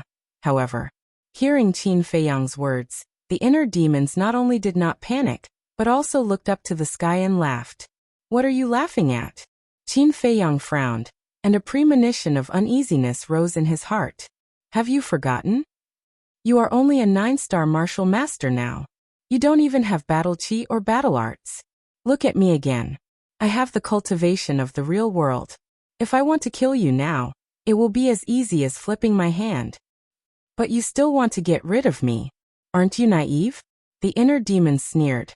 Hearing these words, Qin Feiyang looked at the inner demons in surprise. The cultivation of the inner demons was indeed a 1-star war master. The inner demons looked down at Qin Feiyang from above, and said, I'll give you a chance now. As long as you don't destroy this place, I won't kill you. Qin Feiyang said, If we don't destroy the illusion, you and I will die in the end. So what if I die? Tell me, haven't you been tired of living all these years? In order to return to the imperial capital, in order to take revenge, you have put in so much effort, but where is the imperial capital now? Where is the enemy? Even if you see that enemy, what can you do? But it's different here. Look at how beautiful everything is in front of you. Those things that made you suffer didn't happen. So I'd rather stay here and enjoy this last hour of good time than go out and continue to suffer. The inner demons said. Qin Feiyang was silent. He couldn't refute. Because the inner demons were born from his obsession, what he said was naturally his heart. A moment later, Qin Feiyang sighed. I thought so too, but we have to face reality. I don't want my mother in the real world to be sad when she hears the news of my death. The inner demons frowned. So you insist on destroying this place? Qin Feiyang nodded. If that's the case, then don't blame me for being impolite. The heart demon's viciousness surged, and a monstrous might surged towards Qin Feiyang with the force of toppling mountains and overturning seas. Qin Feiyang immediately felt the aura of death enveloping him. In front of a 1-star war sect, a 9-star martial master had no power to resist. Was he going to die just like that? He asked himself, was dying like this considered relief? No. This wasn't relief. This was a sign of cowardice. But what could he do to break this killing trap? Before the black shadow left, He had specially instructed him to persevere in his beliefs. But what was this belief?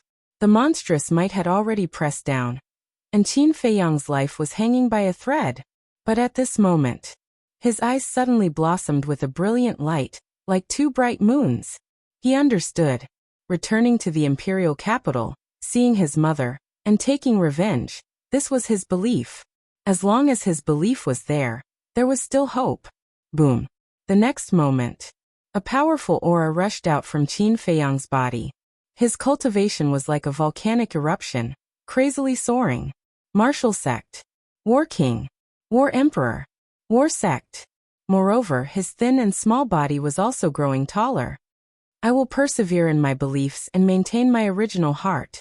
No one, no matter what, will be able to stop my footsteps. Finally, Qin Feiyang regained his true appearance, carrying a monstrous aura. He broke through the pressure of the inner demons, rushed into the sky, and stood opposite the inner demons. His body was as tall and straight as a pine tree. His long hair danced in the wind. At this moment, he was like a war god that had returned, domineering and unparalleled. He actually recovered his cultivation. The inner demons' pupils contracted. Qin Feiyang looked at the inner demons coldly, and said, "Do you want to dissipate on your own, or do you want me to personally erase you? Choose." Haha. The inner demons laughed out loud. His black hair fluttered in the wind, and his black clothes fluttered in the wind, as if a demon god had descended to the world. Qin Feiyang said, "Looks like I have to personally erase you." Erase me? Are you joking? Although you have recovered your cultivation now, I also know the battle arts that you know. What right do you have to kill me? The inner demon's black eyes shone brightly, and he raised his hand and pointed in the air. Ultimate void. A formless energy immediately surged toward Qin Feiyang like a tidal wave, covering the sky and covering the earth. Is that so? Then I'll just have to experience how strong I, Qin Feiyang, am. Qin Feiyang said expressionlessly. He also raised his arm and performed the ultimate void. Boom. The two invisible forces collided with a loud bang, and the palace and garden below instantly turned into ashes. At the same time, the two people in the sky each retreated dozens of feet, and a trace of blood flowed from the corners of their mouths. Not bad. Good you on sword art. The inner demons grinned, and a red sword aura surged out. 30 sword shadows appeared out of nowhere, carrying a sharp edge that could destroy the world, and slashed towards Qin Feiyang. You're not bad either, Qin Feiyang said. With a wave of his hand, 30 sword shadows appeared in the air as well. Another internecine outcome. I've told you you can't kill me. The inner demons laughed. The 9-leaf fire lotus, the red sword soul, and the purple gold dragon soul soared into the clouds at the same time. The terrifying aura, the destructive edge, and the majestic dragons might spread in all directions. At this moment, the world shook and the void distorted. The clouds in the sky were like angry waves in a vast ocean, rolling crazily. Is this the extent of my strength? Qin Feiyang muttered to himself. He was the one who gave birth to the inner demons. Fighting the inner demons was the same as fighting himself. In the past, he did not think he was this strong. Boom. Chapter 646. It's useless. Whether it's fighting souls, battle arts, or even the return and battle arts, I know them all. If we continue, we'll be tied at most. However, you don't have much time to waste, because you only have half an hour here. Although you've recovered your cultivation now, there won't be any other changes.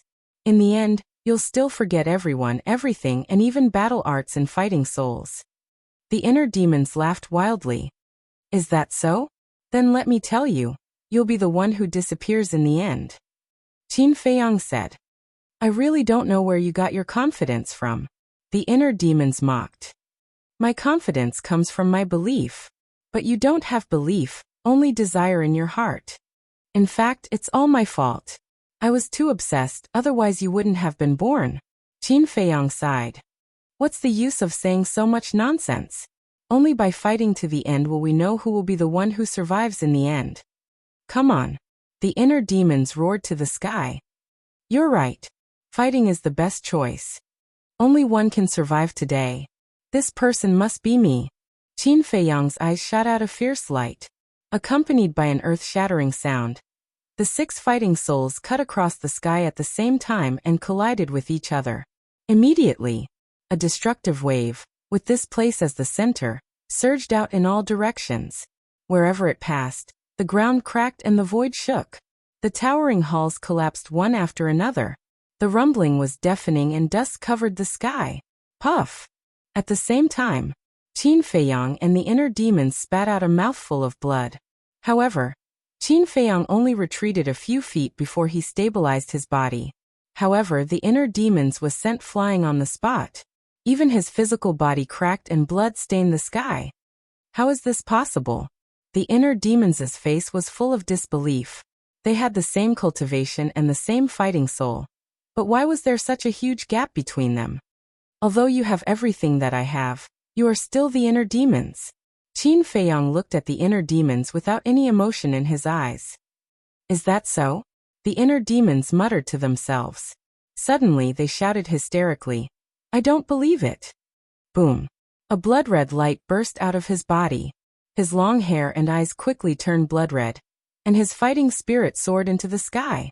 It was the battle character formula. Qin Feiyang sighed. Give up. No matter what, the inner demons were his obsession. He did not want to destroy them with his own hands. The word give up has never existed in your dictionary, and neither do I. Today either you die or I die. The inner demons rushed toward Qin Feiyang. All right, I'll fulfill your wish. Qin Feiyang nodded. He also activated the battle formula and rushed toward the inner demons. In an instant, the two of them converged. They raised their arms at the same time and activated the return formula. At the same time, a dazzling golden light appeared in their palms. Boom. The two big hands collided. It was as if a golden sun had exploded in the sky. Golden light shone in all directions and illuminated the sky for miles. Ah! The next moment, the inner demon screamed and was sent flying. Qin Feiyang also groaned and retreated. Blood kept dripping from the corner of his mouth. His face was pale. But the battle was over. The inner demons who were sent flying could be seen cracking at a speed visible to the naked eye. There was no way to repair them. Blood rained down, and the sky was dyed red. When the inner demon stabilized his body, he looked at Qin Feiyang and said, I can't accept this. I know. Qin Feiyang nodded. But you're right. The inner demons are inner demons after all. They don't have the will and belief of the original body. But I don't regret it. I also hope that you don't regret it, and continue to walk on bravely. The inner demons said. At this moment, he didn't have the slightest bit of hostility. There was even a smile on his bleeding face. No matter what setbacks I encounter in the future, I will face them with strength. I won't regret it. Qin Feiyang also smiled. I believe in you, and I also wish you well. The inner demons smiled brightly. His body disintegrated, and then quickly dissipated between heaven and earth. Thank you, Qin Feiyang whispered. He was very gratified to be able to say goodbye to the inner demons in such a way. At least it proved that his inner demons also had a kind side. As soon as the inner demons disappeared, the time in this world also began to move. Everything that was still also woke up. But Qin Feiyang's appearance didn't change anymore. He looked at the ruins below and the familiar imperial palace. There wasn't much nostalgia in his eyes. Whoosh! Soon, two figures broke through the air and landed beside Qin Feiyang. Who are you? The two of them looked at Qin Feiyang in surprise. These two people were the Empress and the Emperor. Qin Feiyang looked up at the two of them and said with a smile, I'm your child. Child? The two of them looked at each other. Their eyes were full of suspicion. Did they have such a child? Mother, I'm really happy to be able to meet you here in advance. And today is also the most peaceful day I've had in more than 10 years. I really hope that time can slow down a little. However, what should go will go in the end. What should disappear will disappear in the end. But mother, please believe in me. I will definitely return to the imperial capital, and it won't be long. Qin Feiyang ignored the expressions of the two of them, and said to himself, But when he said the last sentence, his dark eyes suddenly burst out with an incomparably firm light. As soon as he finished speaking, the Empress immediately collapsed and turned into specks of starlight, drifting between heaven and earth. What did you do? Seeing this, the Emperor immediately stared at Qin Feiyang angrily. What did I do? I want to ask you, why did you treat me like that more than 10 years ago? Qin Feiyang roared. More than 10 years ago? The Emperor frowned. He really didn't know what Qin Feiyang was talking about. Looking at the Emperor's expression, Qin Feiyang couldn't help but shake his head and laugh at himself. This was just an illusion. The benevolent father in front of him was only a figment of his imagination. How could he know about those things? Father, this may be the last time I call you this in my life. Take care. Qin Feiyang said with a smile. He looked at the Emperor for a moment and no longer hesitated. With a slight thought, the Emperor's figure also collapsed in an instant. Crack. Boom. As soon as the Emperor and Empress disappeared, the sky was suddenly filled with violent winds, lightning, and thunder. Dazzling lightning fell, the void collapsed, the sky shattered, and the earth sank. Boom! In less than 3 breaths, the world completely collapsed and fell into darkness. At the same time, on the bridge of helplessness, a long sigh sounded and spread slowly.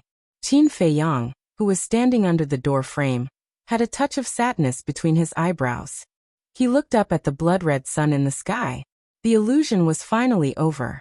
However, everything that happened in the illusion was clearly imprinted in his mind. His longing for his mother was unprecedentedly strong. He wished that he could see his mother in the real world right now, even if it was just a glance. Alas! After a long time he sighed deeply, collected his thoughts, and lowered his head to look ahead. At that moment, his pupils shrank. In front of him was a flat grassland, about a few 100 meters long, and at the end of the grassland was an endless sea of blood. In the sea of blood, the wind whistled and the blood waves surged to the sky, filled with a shocking evil spirit. And on the shore of the sea of blood, there were small boats floating. They were only 3 meters long and 1 meter wide, and were dark all over. In fact, it was more appropriate to call them canoes. But these small boats not only did not have sails, but also did not have paddles. The boats were also empty. In Qin Feiyang's mind, there were countless questions. Where was this? What were these small boats for? Suddenly, he found a stone tablet on the shore, on which 2 shocking words were engraved. Sea of Bitterness. Qin Feiyang's eyes trembled slightly. He did not expect that there was really a sea of bitterness. The meaning of these small boats was clear at a glance. According to folklore, the other side was on the other side of the Sea of Bitterness. In other words, they had to take these small boats and cross this sea of blood to reach the other side. But in Qin Feiyang's mind, another question crawled up. He remembered that before entering the illusion, behind the door frame was still the endless bridge of helplessness. But why did he wake up from the illusion and directly come to the Sea of Bitterness? He looked down and was surprised to find that he was still standing on the bridge of helplessness. He hurriedly turned around and the familiar door frame immediately entered his line of sight. And at this moment, there was not only Dongfang Wuhan and Murong Xiong beside him, but also Wolf King, Ren Wushuang and others. But now, they were all standing on the bridge motionless. Obviously, as the Black Shadow said, they were all trapped in the illusion. Qin Feiyang glanced at them and looked over the doorframe at the bridge of helplessness behind. At that moment, he was stunned. The bridge of helplessness was only a dozen meters long. He clearly remembered that before stepping on the bridge of helplessness, he saw that the bridge of helplessness was winding and endless. After walking for a long time, they came to the doorframe. However, at this moment, the bridge of helplessness in front of him was only a dozen meters long. Wasn't this too ridiculous? And under the bridge of helplessness, it was no longer a black ocean, but a black river. There was also a strange situation. The people of Feng State and Yu State, as well as Wan Qiu and the others, were also on the bridge of helplessness. Moreover, at this moment, their eyes were closed, and they were actually walking in place? What was going on? Qin Feiyang racked his brains to think. Suddenly, he thought of the illusion. He looked at the door frame again, and then looked at the sea of bitterness. After a moment of silence, a wry smile crept onto his face. In fact, the bridge of helplessness he saw now was the real bridge of helplessness. And the bridge of helplessness he saw at the beginning was just an illusion to confuse them. In other words, from the moment they stepped on the bridge of helplessness, they had already fallen into the illusion, but they didn't know it. And the current situation of Wan Qiu and the others could also be explained. It was estimated that they were in the illusion and hadn't reached the door frame yet, so they kept walking. In fact, they were always in the same place. Thinking of this, Qin Feiyang couldn't help but have a trace of fear in his eyes. This bridge of helplessness was really terrifying.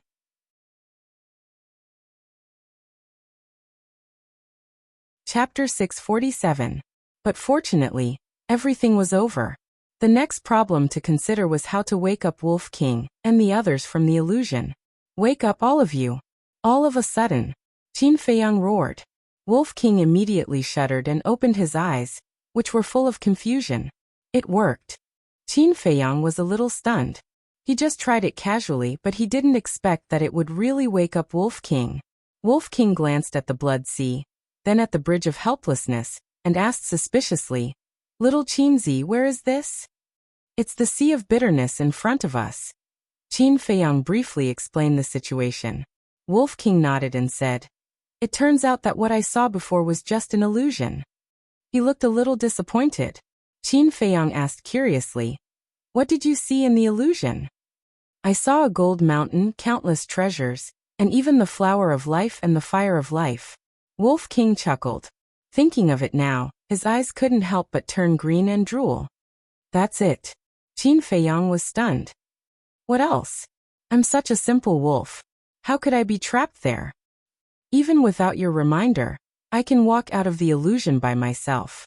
Wolf King was disdainful. "Narcissist." Qin Feiyang rolled his eyes. But then again, apart from being a little shameless, Wolf King really didn't have any strong desire. The only thing was that he liked treasures, but that was only for a short time. Take the fire of life and Mu Tianyang's ribs for example. At first, he liked them very much, but after a long time, he didn't even bother to look at them.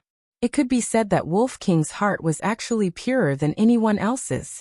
Qin Feiyang looked at Ren Wushuang and the others again and raised his eyebrows. None of them woke up. Their hearts must be very dirty. Wolf King smirked. "Do you know how to speak?" Qin Feiyang frowned. Wolf King chuckled and said, "Except for Little Run." Qin Feiyang rolled his eyes at it. However, what Wolf King said made sense. These people were all hiding many things in their hearts. It would not be easy to wake them up. However, if he could enter their illusions like Black Shadow, it would not be difficult. However, he could not do such a thing. Pa! Suddenly, crisp slapping sounds could be heard one after another. Qin Feiyang was taken aback. He looked in the direction of the voice and his expression froze. At this moment, the Wolf King is raising his claws and continuously slapping Dongfang Wuhan and Murong Xiong. "I say, can you not take advantage of me when I'm down?" Qin Feiyang was speechless. "Fuck, what are you talking about? I'm helping them, do you understand?" Wolf King glared at Qin Feiyang angrily, turned around and continued to slap the two of them, his eyes full of smirks. Qin Feiyang shook his head helplessly. Not long after, Dongfang Wuhan and Murong Xiong's faces were swollen like pig heads and blood was flowing from their mouths. But even so, the two of them showed no signs of waking up. Fuck, they can't even wake up like this? What good thing did these two bastards encounter in the illusion? Wolf King's claws hurt and he looked at the two of them strangely. "Nothing good. But don't kill them now." Qin Feiyang smiled coldly. Wolf King raised his eyebrows and asked in confusion, "We have already reached the sea of bitterness. Shouldn't we end their lives?" "No hurry." Qin Feiyang shook his head and whispered a few words in Wolf King's ear. "I see." Wolf King suddenly understood and said with a smirk, "You are really hateful, but I like it." Qin Feiyang said with a smile, "Well, quickly think of a way to wake them up. Take your time to think about it. I'm going to get rid of Wan Qiu and the other trash." Wolf King's eyes flashed with killing intent, and he walked towards Wan Qiu and the others. Qin Feiyang didn't stop him. On the contrary, he agreed with Wolf King's approach, because this was the way of the world, take advantage of your illness to kill you. But just as Wolf King entered the doorframe, a blood-red light curtain suddenly appeared on the doorframe and bounced Wolf King out. With a bang, he smashed into the grass under the bridge of helplessness, causing Wolf King to grimace in pain. Qin Feiyang looked at the light curtain in surprise. Fuck, you dare to hurt me, you are really looking for trouble. See if I don't destroy you today. Wolf King got up and angrily rushed towards the doorframe. Don't go. Qin Feiyang hurriedly grabbed him and said in a deep voice, the existence of this door should be to cut off our way back. What do you mean? Wolf King was stunned. Qin Feiyang said, that is to say, as long as you pass the test, you can't go back. So we can't kill them now? Wan Qiu and the others were close by, but they couldn't get close. This made Wolf King very unhappy. There is still a long way to go, what's the rush? Qin Feiyang rolled his eyes at it and lowered his head to ponder. Suddenly, an idea came to him. The reason why they fell into the illusion was because they were on the bridge of helplessness. If they left the bridge of helplessness, would they wake up naturally? Thinking of this, he waved his hand and led Wolf King, Ren Wuxia and the others into the castle. It worked. As soon as they entered the castle, Ren Wuxia and the others opened their eyes one after another. Their eyes were full of confusion. Ouch, my face hurts. Suddenly, Murong Xiong wailed. Dongfang Wuhan came back to his senses, touched his burning face and asked in confusion, why does my face hurt too? You also hurt. Murong Xiong looked at Dongfang Wuhan in surprise. Dongfang Wuhan also looked at Murong Xiong. Suddenly, the two of them flew into a rage. Who did it? The two of them glanced at the crowd gloomily, especially Wolf King, who was stared at by the two of them, because only this damned scoundrel could do such a thing. Don't look at me. When I and little Qin Zi woke up from the illusion, you were already like this. I don't know who did it. Wolf King shook his head. Seeing Wolf King's innocent look, Fatso and Shenmei next to him blushed. Although they didn't see what happened outside with their own eyes, hearing the conversation between Wolf King and Qin Feiyang, they could imagine that it must be Wolf King's doing. However, whether it was Dongfang Wuhan, Murong Xiong or Ren Wuxia and Dong Zhengyang, they didn't notice the abnormality of the two of them. At this moment, they were all looking at Qin Feiyang and Wolf King in surprise. Dong Zhengyang said, Qin Feiyang, what is the illusion that Wolf King just said? Qin Feiyang briefly explained again. After listening, they suddenly woke up and couldn't help but feel a lingering fear in their hearts. Lu Xingchen sighed deeply, looked at Qin Feiyang, shook his head and said, I didn't expect that I would owe you another favor. Wolf King said lightly, as long as you don't follow some people's example and bite the hand that feeds you. While speaking, he glanced at Dongfang Wuhan and Murong Xiong. Of course, Lu Xingchen said with a smile. On the other hand, Dongfang Wuhan and Murong Xiong's faces were extremely ugly. They dared to conclude that this face must be Wolf King's masterpiece. But even if they knew, what could they do? Wolf King's strength was obvious to all. Even if he rode on their heads and peed on them, they could only endure it. Well, we have passed the bridge of helplessness. Next is the sea of bitterness. I hope that everyone can unite and pass this last test. Qin Feiyang said. Hearing, everyone was refreshed. As long as they successfully passed the sea of bitterness and reached the other side, they could enter the sacred place they dreamed of, the capital. At this moment, there couldn't be any more trouble. Dong Zhengyang said. I'll say it first. If anyone dares to play any tricks, I, Dong Zhengyang, will never be merciful. That's right. After working so hard for so long, I'm only one step away. I don't want to regret it for the rest of my life. Shenlong's eyes were also incomparably sharp. Everyone nodded. In fact, these words were purely for Dongfang Wuhan and Murong Xiong. Because among all the people present, these two were the only ones who were not honest. Qin Feiyang glanced at everyone and said, I have one more thing to add. Everyone looked at him. Before we set off, Commander Wang Hong said that only the first 50 people who reached the other side could enter the capital. And now, except for Wan Qiu and others, people from other provinces may be ahead of us. So, if we encounter trouble in the Sea of Bitterness in the future, we should try our best to avoid it and try to catch up with them. Qin Feiyang said. The 9 provinces were Ling Province, Yin Province, Kong Province, Yu Province, He Province, Feng Province, Yu Province, Kuan Province, and Changzhou. Wanqiu of Yu Province, Feng Wuxia of Kong Province, and the people of Feng Province and Yu Province could be ignored for the time being, because they were still on the bridge of helplessness. And everyone knew how many people there were in Yin Province and He Province. After Pan Wuyan's death, only Emma Wuxian, Yin Tianfeng, Pei Sanshi, and Lu Yinfeng were left in Yin Province. Tan Wu was left in He Province. But they had never met in Kuan Province and Changzhou, so many people didn't know. What if the people of the 2 provinces added up to more than 50? Then even if they reached the other side, they wouldn't be qualified to enter the capital. So, they had to race against time now. Lu Xingqian and the others naturally understood this logic.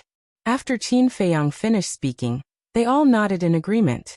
Qin Feiyang didn't hesitate, and led everyone to appear on the bridge of helplessness again. He didn't pay attention to Wanqiu and the others and immediately walked down the bridge of helplessness and rushed towards the Sea of Bitterness. Standing by the sea and looking at the endless sea of blood, the group's expression was particularly heavy. Dong Zhengyang said worriedly, I wonder what danger is hidden in the Sea of Bitterness. Lu Xingqian said, no matter what danger there is, we must move forward. Ren Wushuang frowned slightly and looked at the stone tablet with the words Sea of Bitterness engraved on it. Her gaze focused and she said, look, there are some small words on the stone tablet. The group walked closer and took a look. There were indeed rows of small words, but the content was hair-raising. First, entering the Sea of Bitterness, there was no turning back. Once they turned back, they would immediately explode and die. They couldn't even turn back to look. Second, each canoe could only carry 1 person. If there was 1 more person, the canoe would immediately sink into the Sea of Bitterness. Third, once the canoe entered the Sea of Bitterness, it couldn't return or it would sink into the sea. Fourth, the water in the Sea of Bitterness had a terrifying ability. It could wipe out the consciousness of living beings. The content clearly stated that if one fell into the Sea of Bitterness, they would lose their mind after 3 breaths and become an emotionless blood puppet. Jiang Wei swallowed and said in a low voice, do you think there are such blood puppets in the Sea of Bitterness? There must be.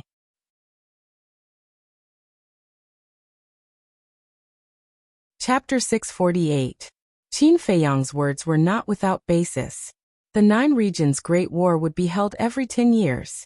And today, the Great Qin Empire had been established for 10,000 years, and the 9 regions' Great War had been held almost 1,000 times.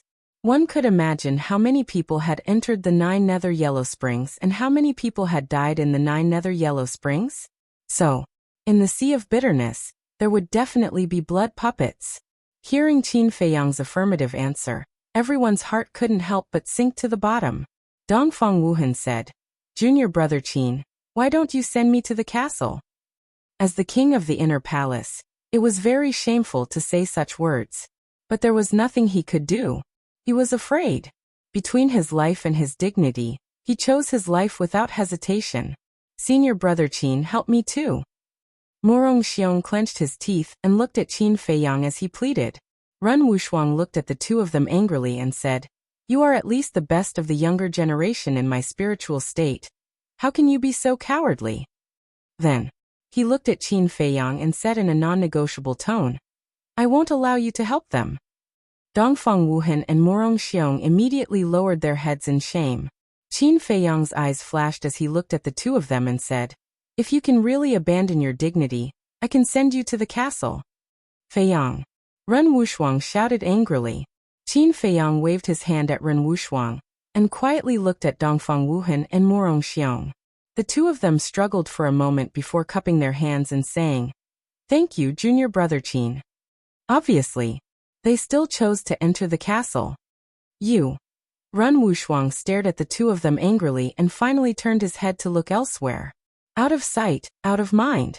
We are all brothers of the same sect. If you have the ability to help, then help. There is no need to thank me. Qin Feiyang smiled and waved his hand, sending the two of them to the castle. Subsequently, he then sent a sound transmission to Ren Wuxia. Sister, you should also go to the castle, lest I worry. Do you think I'm them? If you want me to hide, why don't you just let me die? Ren Wuxia snorted coldly. Qin Feiyang felt helpless.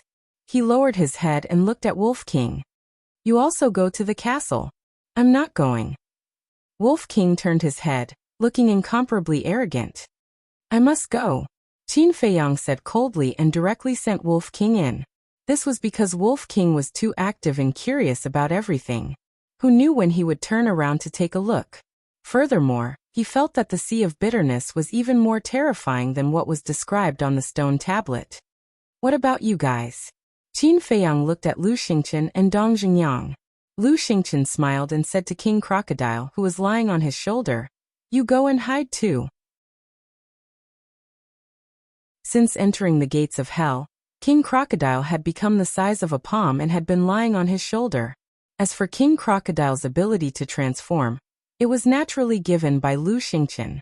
After all, Lu Xingqian was also one of the few best alchemists in the spiritual state. The transformation elixir was nothing to him. After saying that, Lu Xingqian waved his hand and King Crocodile disappeared into thin air.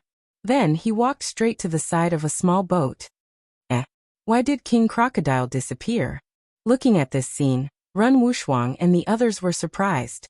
Among the people present, only Qin Feiyang knew what was going on, but he also felt that it was unbelievable. Back in the valley, Lu Xingqian admitted that he also had a space treasure. However, as the saying goes, seeing is believing and hearing is false. Therefore, Qin Feiyang did not fully believe it at that time. At this moment, King Crocodile's disappearance was undoubtedly the best proof. And from this point, it could be seen that Lu Xingqian did not intend to continue hiding his strength. Otherwise, he would not have sent King Crocodile into the space treasure in front of everyone's eyes. Sure enough, Lu Xingqian looked at the boundless sea of blood and smiled faintly. In this world, Qin Feiyang is not the only one who has a space treasure. Ren Wuxia and the others focused their eyes. At this moment, in their eyes, Lu Xingqian was like this sea of blood, unfathomable. Finally, Dong Jingyang, Shen Long, and Jiang Wei did not say a word. They all chose a small boat and used their actions to prove their determination. Qin Feiyang glanced at them and said again, Sister, are you really not going in? I told you not to help them, but you insisted. Don't call me sister in the future. Humph. Ren Wuxia snorted and turned to walk towards a small boat, leaving Qin Feiyang with the back of his head. Qin Feiyang smiled bitterly and hurriedly followed him. Soon, he walked to a small boat and reached out to knock on the hull. He frowned immediately. The boat was made of an unknown wood. The texture was very hard. But no matter how hard it was only wood. Could it withstand the impact of the waves? One had to know. At this moment, the wind was blowing and the waves were rolling on the sea. As if seeing Qin Feiyang's worry, Lu Xingqian smiled faintly. Since we are here, let's go. Qin Feiyang nodded. Whoosh! The six of them jumped into the boat at the same time. Just as they jumped onto the boat, a scene that left them dumbfounded appeared. The storm on the sea had disappeared. At this moment, there were no waves on the sea. It was as calm as a pool of stagnant water. How could this be? They were surprised and bewildered. Lu Xingqian said, The storm and waves we saw before should also be illusions to frighten us. Qin Feiyang pondered for a while and agreed with Lu Xingqian.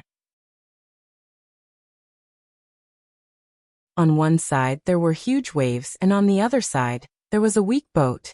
Who would dare to drive a boat into the Sea of Bitterness? After all, in the face of such a situation, the first question that came to everyone's mind was that such a small boat could not sail in such huge waves. Because once it entered, it would definitely be overturned by the huge waves. In other words, this was a test of everyone's courage and courage. Lu Xingqian shook his head and smiled. There are tests for us everywhere. I have to admit that this place is really magical. Magical? Dong Jingyang and the others looked at Lu Xingqian and could not help but roll their eyes. Could this be called magical? It was clearly a strange and ever-changing dangerous place that was impossible to guard against. Suddenly, Ren Wuxia asked, Do you know how to drive these boats? Dong Zhengyang and the others were taken aback. It was only now that they realized that not only did the boat have no sails, but there were also no paddles. What to do? For a moment, they were all at a loss. Lu Xingchen lowered his head and looked at the boat for a moment. Suddenly, his eyes lit up and he said with a smile, "I know how to drive it."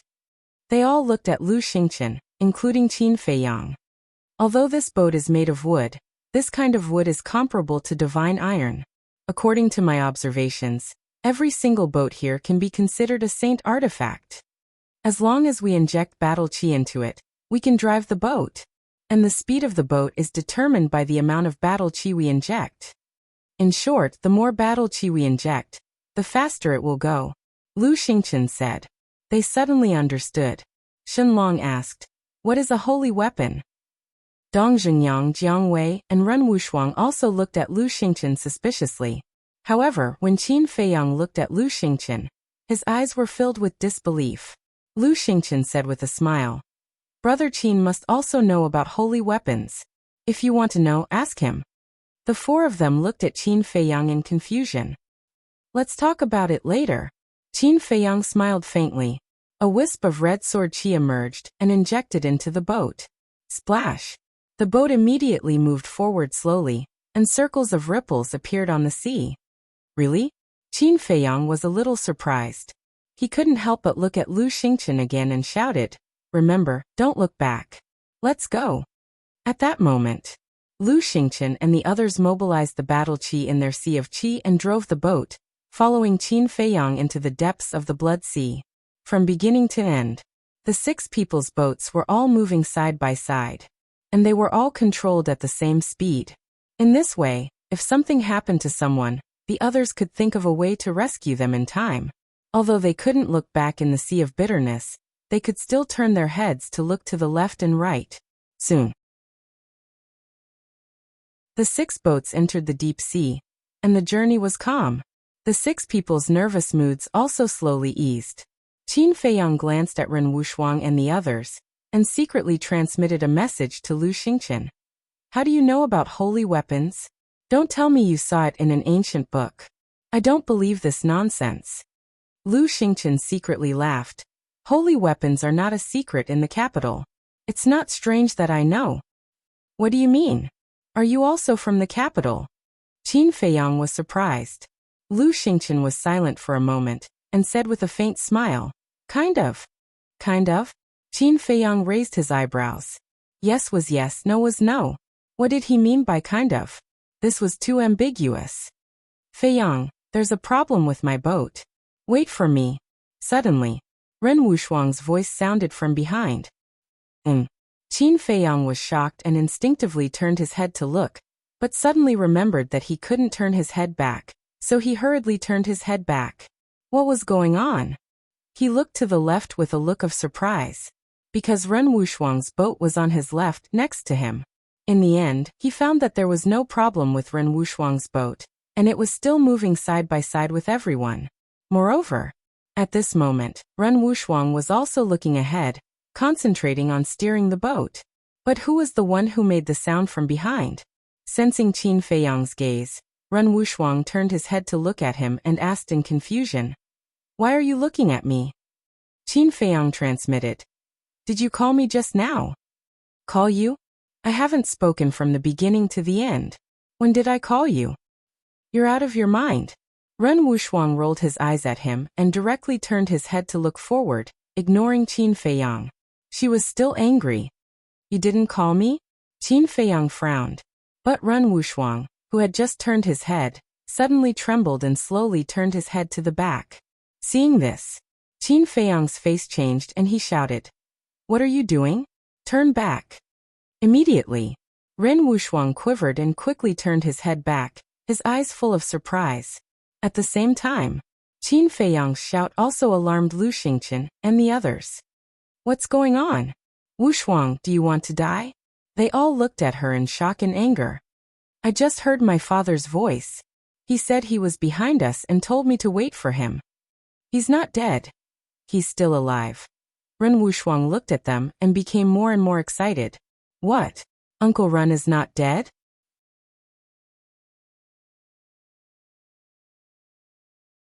Chapter 649. As people who grew up in the capital, they naturally knew Renduxing and knew about Renduxing's deeds.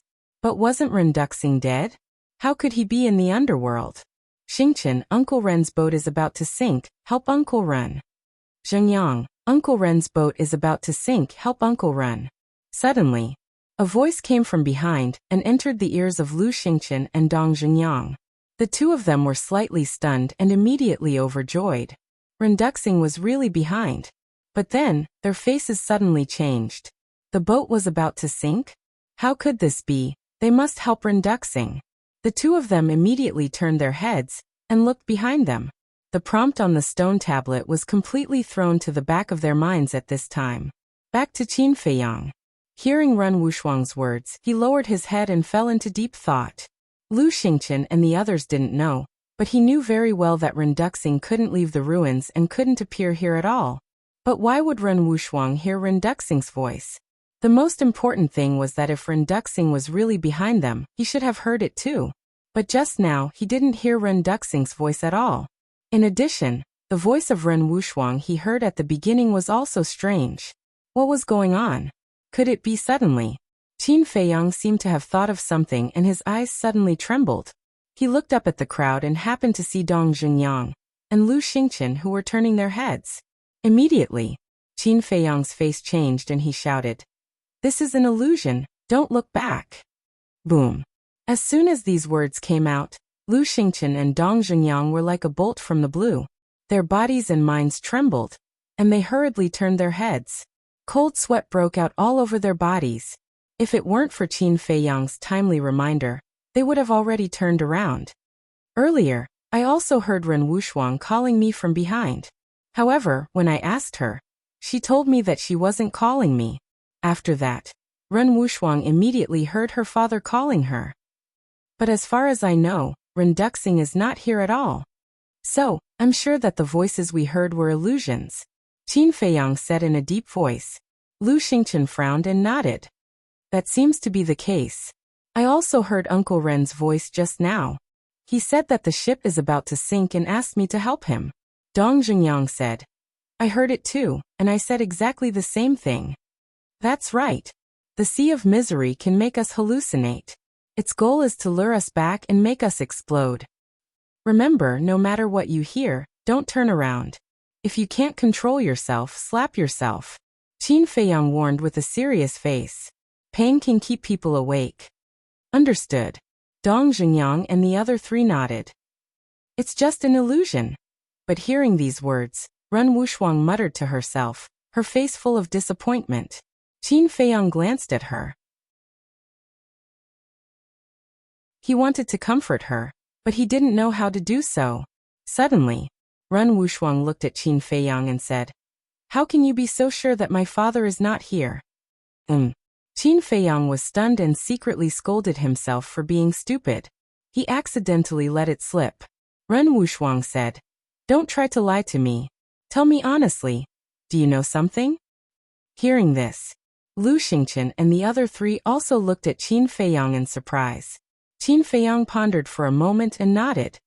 I do know the whereabouts of your father. Ren Wushuang was a very smart woman. Since she had already discovered the clues, no matter what he said now, it was impossible to eliminate Ren Wushuang's suspicion. So it was better to simply admit it. Ren Wushuang's delicate body trembled, and her breathing quickened. Where is he? Tell me. He's really not dead. At the same time, Lu Xingqian and the other three looked at each other. Renduxing had been missing for so many years. Everyone had long believed that he had died. But they never thought that he was still alive. Since he was alive, then as Ren Wushuang asked, where was Renduxing now? Looking at Ren Wushuang's expectant face, Qin Feiyang sighed deeply and shook his head. I can't tell you now. If Ren Wushuang knew about Renduxing's current situation, he was sure that Ren Wushuang would be even sadder than before. When she was sad, she would naturally be distracted. And the sea of bitterness was full of dangers. Once she was distracted, the consequences would be unimaginable. So, these things should wait until they left the 9 underworlds. But Ren Wushuang didn't know Qin Feiyang's intentions. She thought that Qin Feiyang was deliberately hiding it from her. she said angrily. Why can't you tell me? I'm his biological daughter. Don't I even have the right to know his whereabouts? I'm doing this for your own good. If you're worried, I can swear to God that Uncle Ren's life is not in any danger now. Qin Feiyang said. Wushuang, we all know that you miss Uncle Ren very much. But Qin Feiyang must have his reasons for not telling you. Don't ask anymore. Lu Xingqian persuaded. Ren Wushuang frowned and glanced at Lu Xingqian. She said angrily, Do you have the right to speak here? Shut up. Lu Xingqian shrugged and looked helplessly at Qin Feiyang. Then he turned his head to look at the sea of blood in front of him. There was an inexplicable light flashing in the depths of his eyes. Dong Xingyang, Shenlong and Jiang Wei also tactfully looked away. Ren Wushuang looked at Qin Feiyang again and asked, When did you know? Qin Feiyang said, A long time ago. Ren Wushuang said, So you've been lying to me for a long time? Qin Feiyang nodded. You win. Ren Wushuang looked at him coldly. After a long time, she gritted her teeth and said 3 words. Then, she turned her head and pursed her lips with a self-deprecating smile. She had always regarded Qin Feiyang as her younger brother, and the person she trusted the most. But she didn't expect that Qin Feiyang would lie to her. She was very disappointed. Alas! Looking at Ren Wushuang's side profile, Qin Feiyang couldn't help but sigh.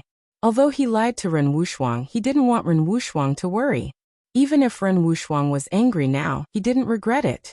Of course, he could understand Ren Wushuang's current mood, because any parent was the most loved and closest person to their children. If it were him today, he would also be angry. Whatever he wanted would come to him. Tian, mother finally sees you. Wait for mother. A familiar voice came from behind. Qin Feiyang's body immediately trembled. Tian, don't you want mother? Don't you miss mother? Look back and take a look at mother. This voice was constantly transmitted into Qin Feiyang's ears, with a sadness that couldn't be dissolved. Mother. Qin Feiyang clenched his hands and his eyes couldn't help turning red. Although he knew it was just an illusion, he still had an urge to look back. Because mother was his only weakness. Tian, save me. Someone wants to kill me. Suddenly, the voice changed the topic and screamed in horror. Damn it. Qin Feiyang cursed inwardly as he forcefully slapped his face. A bloody handprint immediately appeared on his face. At the same time, Ren Wushuang and the others also showed pain and struggle. Obviously, they were also suffering at the moment. For the 6 of them, the current situation could be described as endless suffering. Even though they knew that this was an illusion, those familiar voices continued to tempt them. This was not only a mental torture, but also a mental devastation. It was worse than death. I can't stand it. I want to see who's behind this. Suddenly, Jiang Wei roared and turned his head to look. No, Qin Feiyang and the others hurriedly shouted. But it was too late. Jiang Wei had already completely turned his head away. But in his sight, there was no one, only an endless sea of blood. Shenlong shouted. Jiang Wei, are you crazy? Turn back. I'm not crazy. Am I not living well now? I think the words on the stone tablet are simply alarmist. Jiang Wei sneered. Qin Feiyang and the others were stunned. Looking at it carefully, Jiang Wei did not show any signs of exploding. Was the so-called no turning back really just to scare them? But at the next moment, Jiang Wei's body suddenly exploded. Flesh and blood splattered everywhere. In just an instant, Jiang Wei died, leaving only a scream echoing in the sky above the sea of blood, lingering for a long time. His body actually exploded and he died. Qin Feiyang and the others looked at this scene, and were terrified to the extreme. Don't look, turn back. Qin Feiyang roared. Lu Xingqian and the others trembled, and hurriedly turned their heads to look ahead. Damn bastard. If I have this ability, I will definitely make this sea of blood disappear. Shenlong roared. Is that so? As long as you turn back now, I will grant you supreme combat power to avenge your companions. At that moment, an extremely seductive voice entered Shenlong's ears. Really? Shenlong asked instinctively and turned his head to look. Qin Feiyang and the others were still sad about Jiang Wei's death. At this moment, when they saw Shenlong turn his head to look behind, their faces suddenly changed. Shenlong, what are you doing? Ren Wuxia roared angrily. Shenlong suddenly quivered and hurriedly turned back. But it was too late. Ah! Accompanied by a scream, Shenlong's body also exploded and he died on the spot. Why did you turn back? Are you all idiots? Ren Wuxia scolded and couldn't help but burst into tears. Qin Feiyang, Lu Xingqian, and Dong Jungyang were also sad. Along the way, everyone had seen Shenlong and Jiang Wei's performance, especially when they first entered the death swamp and were surrounded by Mo Wuxian and the others. In order to help everyone, the two of them risked their lives. If Qin Feiyang hadn't saved them, they would have died at that time. It could be said that they were the ones who didn't deserve to die the most, but now they ended up without a corpse. Why were good people so short-lived? Yet, a selfish person like Yin Tianfeng could continue to live in this world? God was unfair. At the same time, Xin Mei, who was in the castle, was also sobbing. Lu Hong and Lin Yi comforted her by the side. Wolf King, Fatso, and the others also stood aside with a touch of sadness in their eyes. But there were two people who sneered in their hearts. These two people were Dongfang Wuhan and Murong Xiong. They had no sympathy for the death of Shenlong and Jiang Wei, because in their opinion, Shenlong and Jiang Wei asked for it. Now that they thought about it, they were smart. Although they lost their dignity, they could at least save their lives.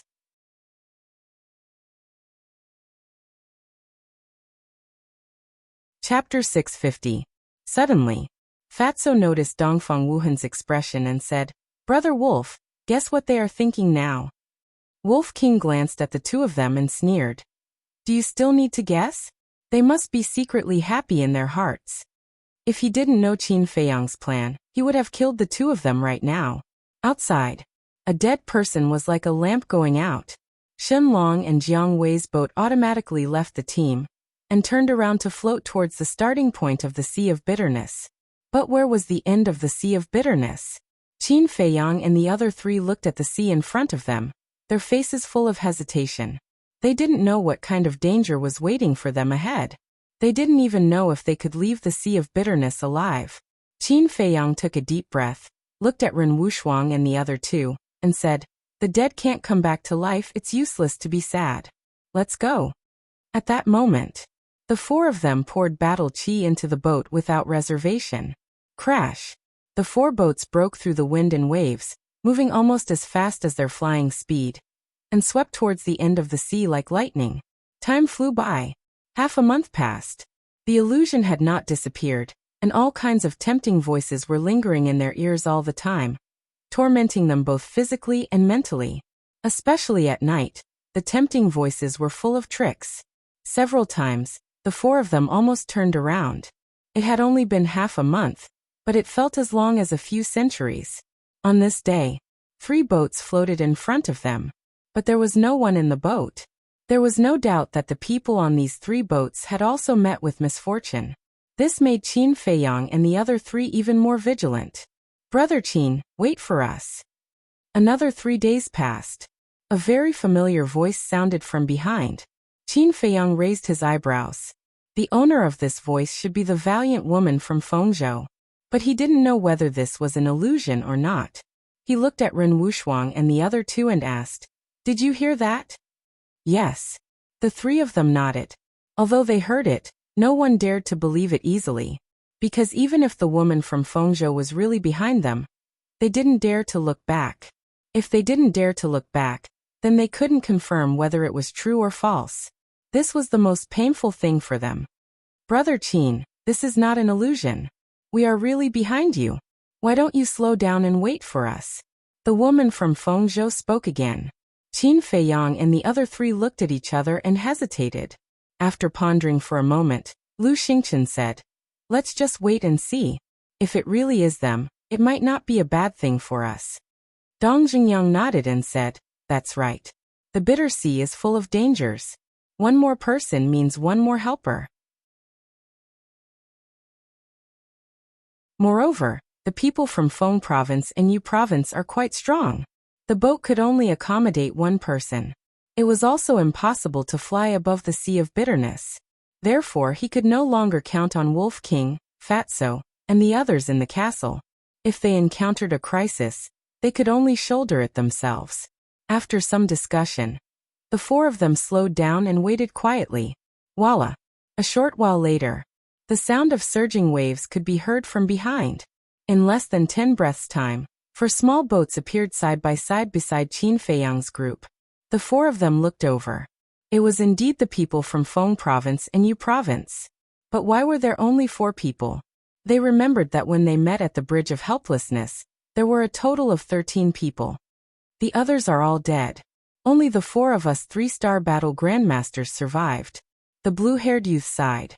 The valiant woman from Feng Province added, "The illusion of the Bridge of Helplessness and the Sea of Bitterness is too terrifying. It's impossible to guard against it." The other 2 ordinary-looking women also had melancholy on their faces. Seeing this, Qin Feiyang's group looked at each other. One had to know that the people who died in the 2 provinces were all 1-star and 2-star battle grandmasters. This kind of loss was really disastrous. The blue-haired youth suddenly asked, "Brother Qin, how many did you lose?" Qin Feiyang said, "We lost 2. They both died in the Sea of Bitterness." "Only 2? And they both died in the Sea of Bitterness." So, on the Bridge of Helplessness, the spiritual state didn't lose a single person? The blue-haired youth and the other 3 were stunned. "What do you mean? We only lost 2. Does it make you feel very unbalanced?" Ren Wuxia glared at the 4 of them. Shenlong and the other 2's deaths had always made her feel sad. At this moment, when she saw the reaction of the 4 of them, she couldn't help but burn with anger. "Don't misunderstand. We didn't mean that. We're just curious. How did you cross the Bridge of Helplessness? Is there any other trick? Because most of our people died in the illusion of the Bridge of Helplessness." The blue-haired youth hurriedly explained. "Don't think too much. There's no trick. We were able to cross the Bridge of Helplessness because of Brother Qin's help. Otherwise, we would definitely have suffered heavy losses like you." Lu Xingchen smiled. The blue-haired youth and the other 3 immediately looked at Qin Feiyang, their eyes shining. Qin Feiyang smiled faintly and said, "I was just lucky." "Lucky?" The 4 of them shook their heads disapprovingly. The blue-haired youth sighed and said, "If we knew Brother Qin had such ability, we would have followed you shamelessly even if you didn't agree. We wouldn't have lost so many people now." "Brother Qin, everyone." The blue-haired youth glanced at Qin Feiyang, then looked at Ren Wuxia and the other 2. He cupped his hands and said, "How about we form an alliance?" His face was full of sincerity. Qin Feiyang and the other 3 looked at each other and smiled. This was exactly what they wanted to say. "We can form an alliance, but how do we divide the benefits?" Qin Feiyang asked. "Benefits?" The blue-haired youth shook his head and laughed. He pointed to the sea ahead and said, "Brother Qin, does this look like a place with treasures?"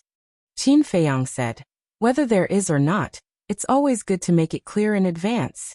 Otherwise, it will hurt our friendship." "Okay. If we really encounter any treasures, we'll divide them equally. How about it?" The blue-haired youth said with a helpless expression. He felt that Qin Feiyang was a little superfluous. "Okay." Qin Feiyang nodded. After that, both sides introduced themselves and steered the small boats forward side by side. The blue-haired youth from Yu State was called Lingyu. The woman was called Feng Ranran. The valiant woman from Feng State was called Zhaoyu. The other woman was called Luodan. According to the 4 of them, before the 9 provinces' Great War began, the people from the 2 provinces had already sparred in advance. Later, seeing that the strength of both sides was not bad, they formed an alliance. In other words, before entering the 9 Nether Yellow Springs, Yu State and Feng State had already formed an alliance.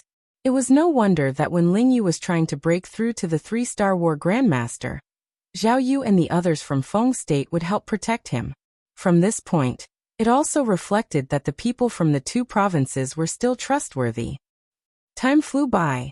Another half a month passed. Qin Feiyang and the others had been sailing on the Sea of Bitterness for more than a month. During this period, they encountered more than a dozen small boats returning. This also meant that more than a dozen people had died in the Sea of Bitterness. Dong Zhengyang sighed. I wonder how many people will return alive in the end? Ling Yu said. Brother Dong, I'm afraid no one dares to answer this question. That's right. Although there are 50 spots to enter the imperial capital, according to my understanding, there are no more than 20 people who enter the imperial capital in the previous years.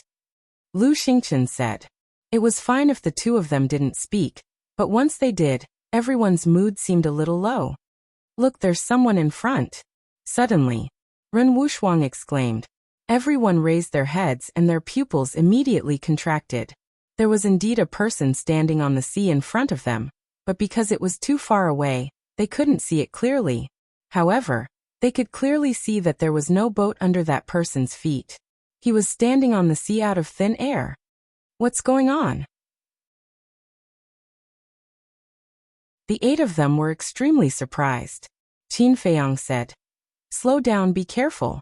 Immediately, everyone withdrew their battle qi and drove towards that person at a walking speed. The distance was getting closer and closer. 400 meters, 300 meters, 200 meters, 150 meters. Finally, the 8 of them saw the person's true appearance, and they couldn't help but feel their scalps go numb. That person was wearing a blood-red robe.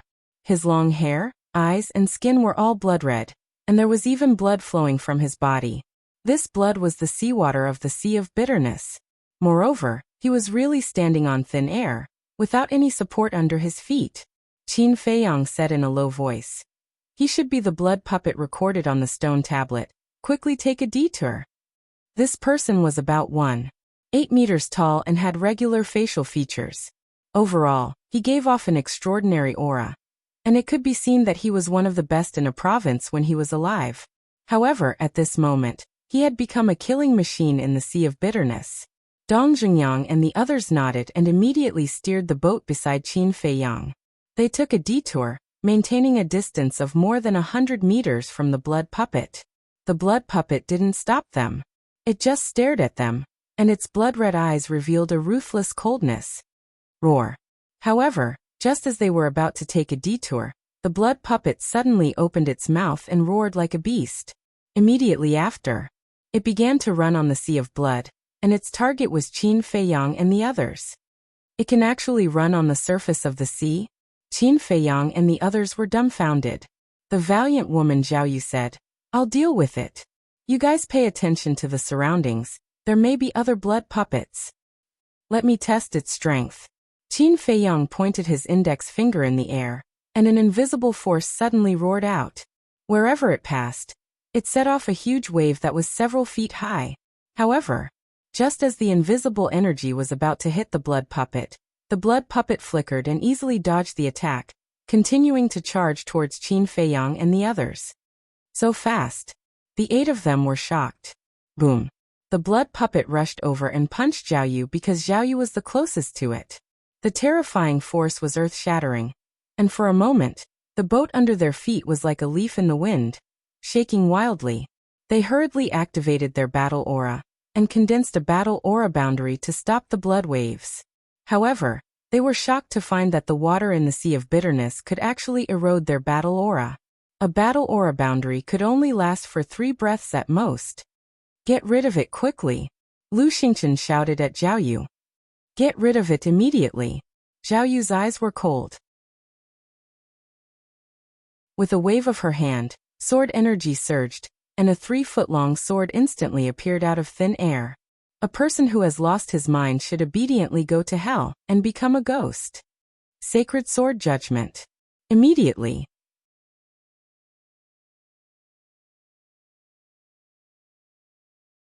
Chapter 651. Dong. Then. The blood puppet fell into the blood sea and was drowned by the seawater. It's just SOSO. Zhao Yu clapped his hands disdainfully. Qin Feiyang and the others heaved a sigh of relief. Fortunately, these blood puppets were not very strong. Otherwise, they would have had a hard battle. Dong. But the next moment, the sea around them exploded, and huge waves rolled. Streaks of blood-red silhouettes burst out from the huge waves and landed on the surface of the sea. So many. The 8 of them looked ahead and to their left and right. Their expressions were extremely ugly. There were 10 blood puppets in front of them. There were 5 blood puppets on each side. There were 20 of them in total. There were also blood puppets behind them. But they could not turn around, so there was no way to know how many there were behind them. There were men and women among these blood puppets, and they all looked young and extraordinary. They must have been the strongest of the younger generation in the 9 prefectures when they were alive, just like the first blood puppet. Qin Feiyang said, "We can't continue fighting." Ling Yu and the others nodded. There were so many blood puppets. Once they started fighting, it would take a lot of time, and it would undoubtedly be more difficult to catch up with the people in front. Most importantly, they could not turn around to check the blood puppets behind them. Once they attacked from behind, it would be impossible to guard against them. Boom! There was no hesitation. Waves of aura erupted as everyone began to perform their strongest battle techniques. But Lu Xingqian did not make a move. He only glanced coldly at the blood puppets as if it had nothing to do with him. Ultimate destruction. Divine Demon Seal. Soul-breaking sword. In the blink of an eye, the 7 battle techniques appeared in the sky, shining brightly with a monstrous aura. Roar! At the same time, the surrounding blood puppets roared like wild beasts and pounced toward Qin Feiyang and the others. But Qin Feiyang and the others ignored the blood puppets on their left, right, and rear.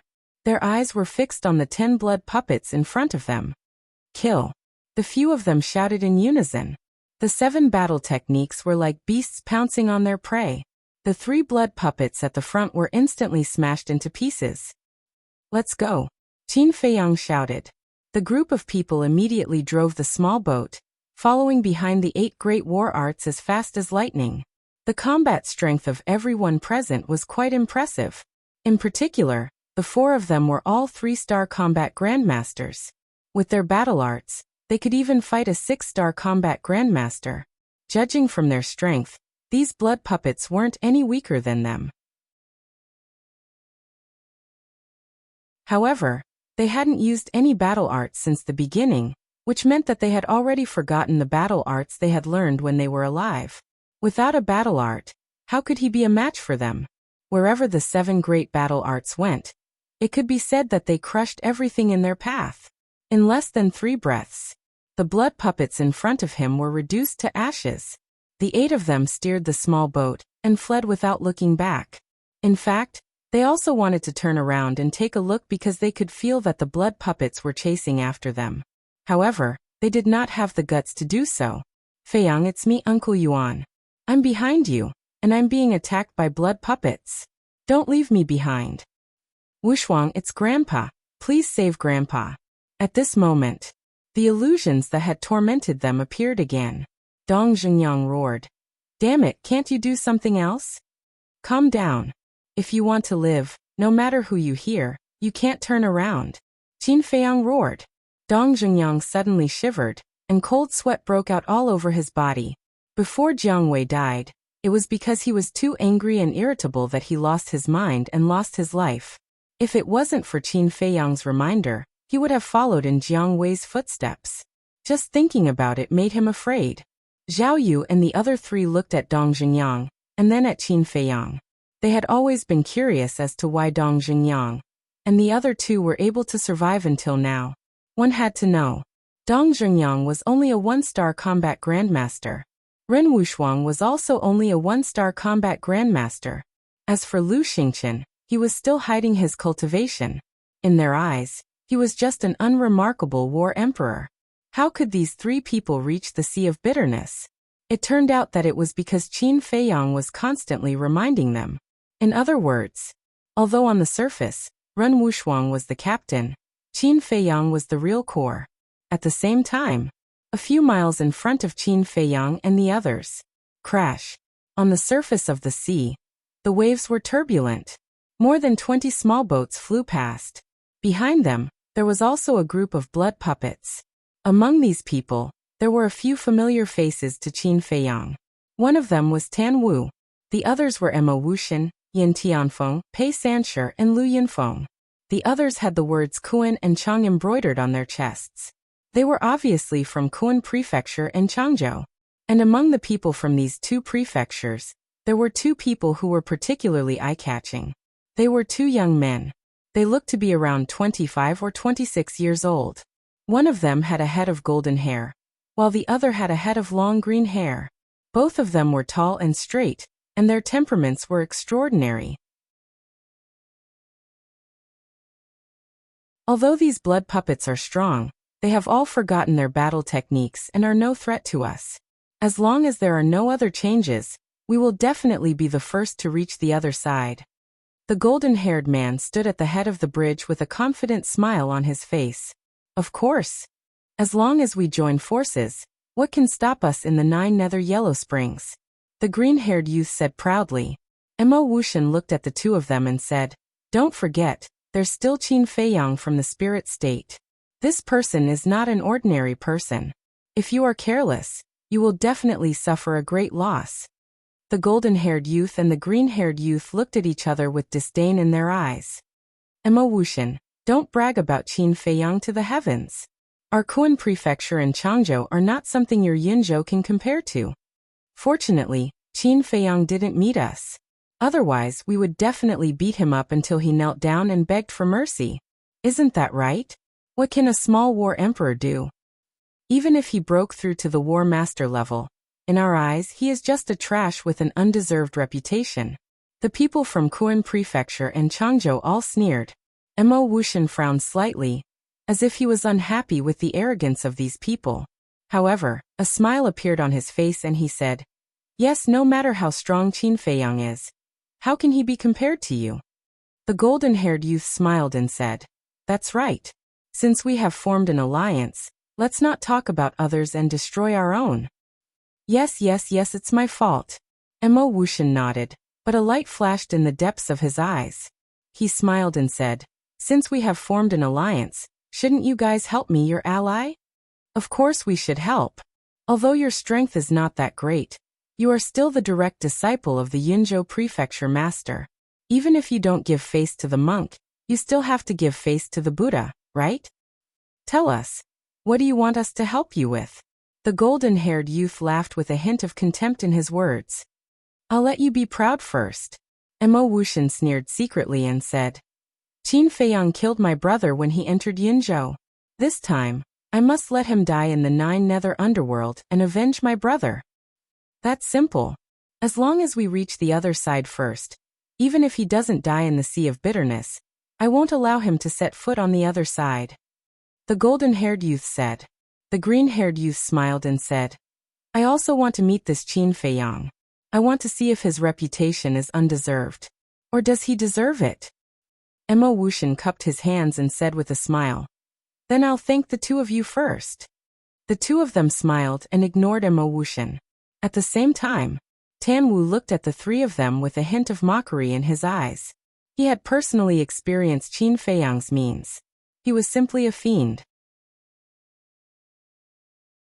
It was already good enough that he didn't come looking for trouble, but he actually took the initiative to provoke him. He really didn't know what to do. However, he couldn't be bothered to remind them.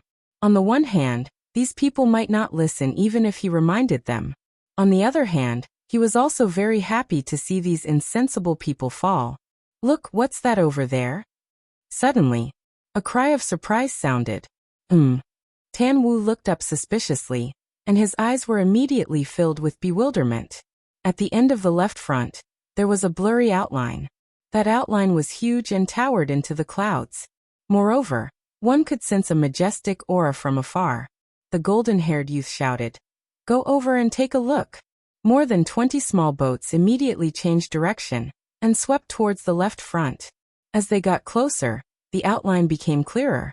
More than 10 breaths later, everyone finally saw the outline's true appearance. It was actually a stone staircase. The stone staircase was blood-red and slanted upwards. Every step was neat as one, like a staircase to heaven that reached the clouds. But the strange thing was that there was no support at the bottom of the stone staircase, giving people the feeling that it was floating on the sea. However, beside the stone staircase, there was a huge stone tablet floating on the sea. This stone tablet was more than 100 meters tall, and was also blood-red, as if it was cast from fresh blood and suffused with an icy luster. And when the people present looked at the stone tablet, Ecstasy immediately appeared on their faces, because there were two big words engraved on the stone tablet. Permitha. Like iron hooks and silver strokes, it emitted a terrifying aura that made one's heart palpitate. This is the Permitha. We've finally reached the Permitha. After a moment of silence, everyone cheered. As long as they climbed that stone staircase, they would obtain the qualifications to enter the imperial capital. The imperial capital. In the eyes of all the living beings in the 9 prefectures, that was the holy capital that they all dreamed of going to. Hurry! Everyone drove the small boats and crazily rushed towards the stone staircase. At the same time, on the distant sea, 8 small boats sped over. It was Qin Feiyang and the others. Although they were several kilometers away from Tan Wu and the others, they had been driving the small boats at full speed all along the way in order to avoid the blood puppet's pursuit. And the small boat's current moving speed was comparable to their flying speed. Thus, the distance of a few kilometers was nothing to him. And at this moment, they also saw the outline of the Permitha. But like Tan Wu and the others, they did not know what it was at first. Therefore, they were exceptionally careful at this moment. Damn. So many blood puppets. As the distance continued to shrink, they could clearly see the group of blood puppets that were chasing Tan Wu and the others, and their expressions could not help but change. Ling Yu hurriedly said, "Quickly take a detour, don't bump into them."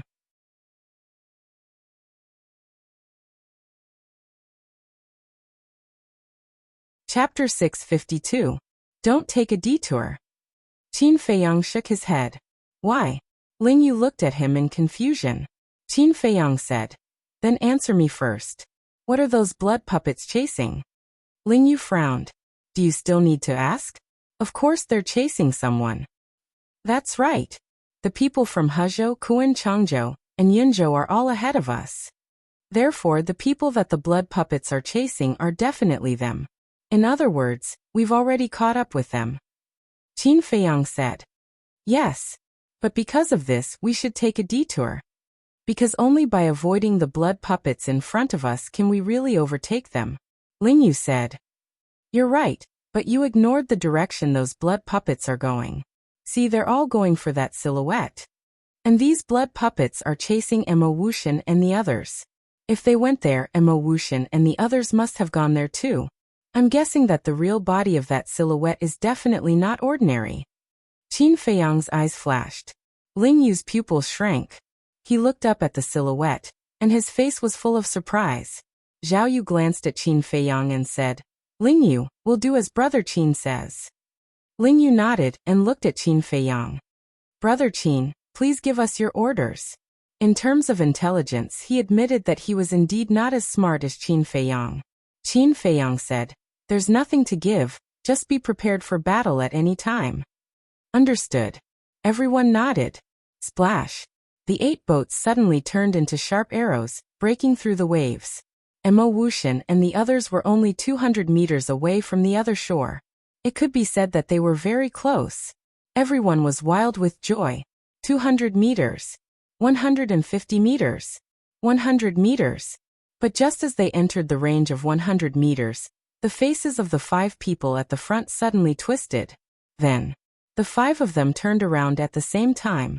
The next moment, following a series of painful screams, the 5 people exploded one after another. The small boat under his feet immediately turned back. What happened?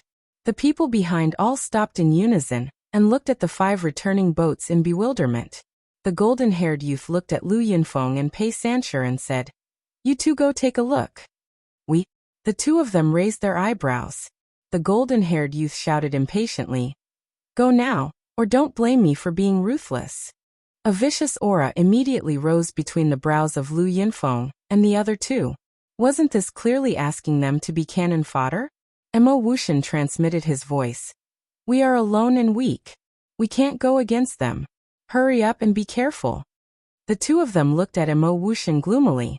On the surface, Mo Wuxian seemed to be concerned about them, but in reality, he was harboring evil intentions.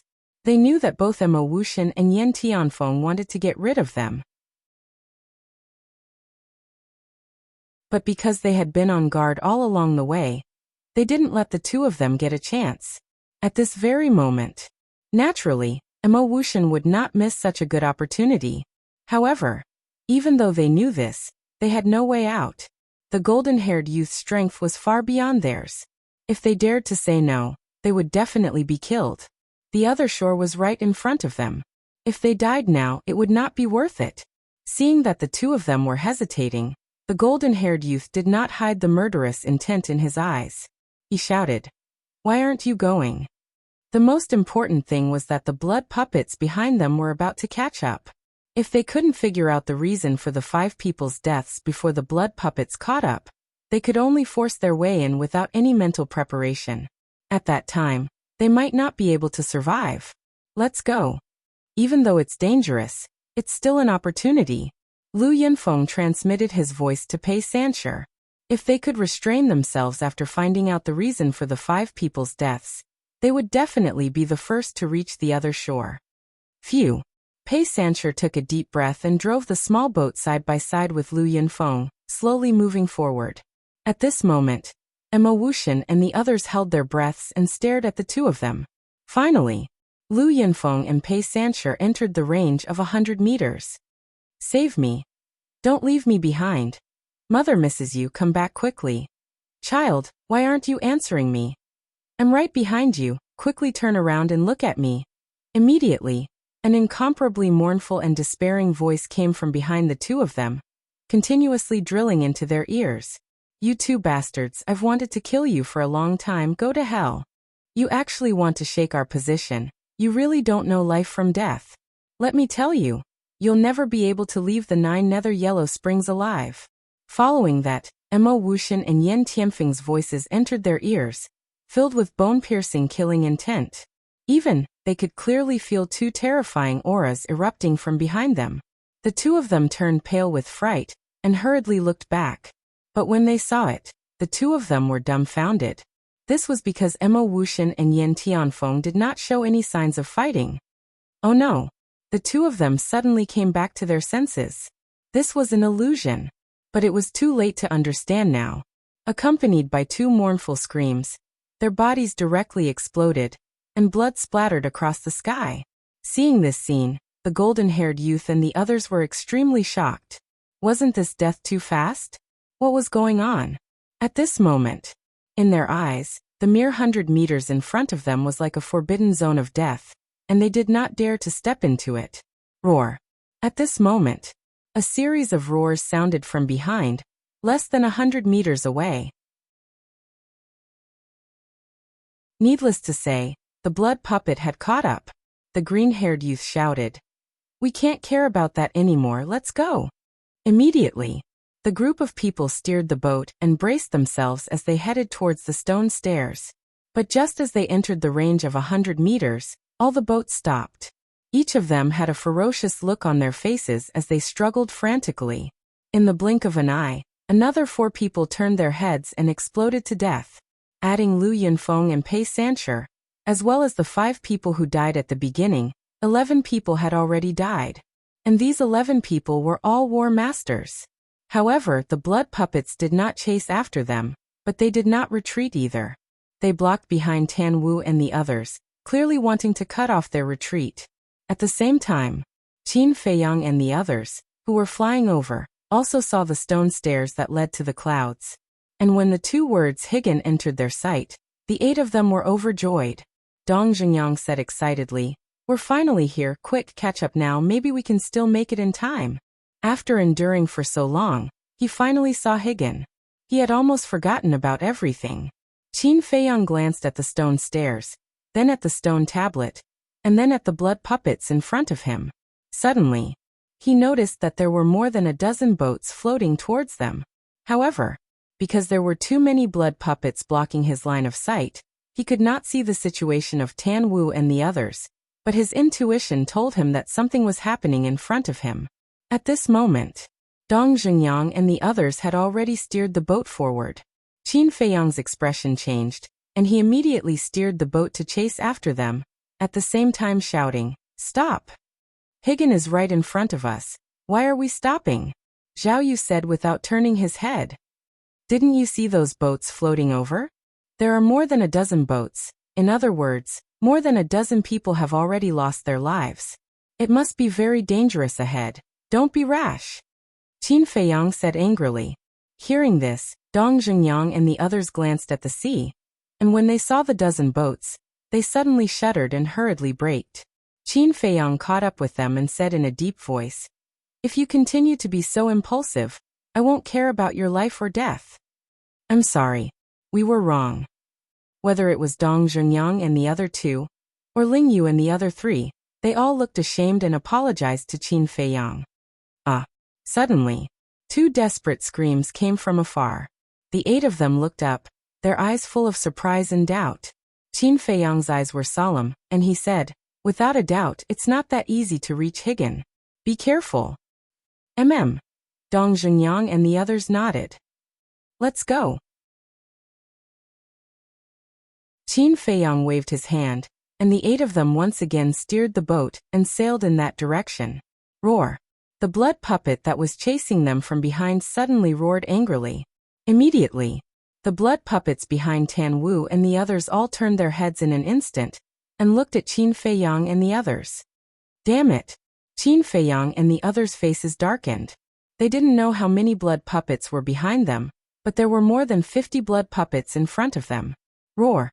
The 50 blood puppets immediately rushed toward Qin Feiyang and the others, and their roars shook the sky and the earth. What should we do? Dong Zhengyang looked at Qin Feiyang. Qin Feiyang looked at Lu Xingchen and said, "Shouldn't you also make a move? We can't always let Ling Yu and the other 3 do it." Everyone looked at Lu Xingchen in surprise. How would I dare to disobey Brother Qin's orders? Lu Xingchen smiled, raised his hand and pointed in the air, and a giant storm suddenly appeared out of thin air.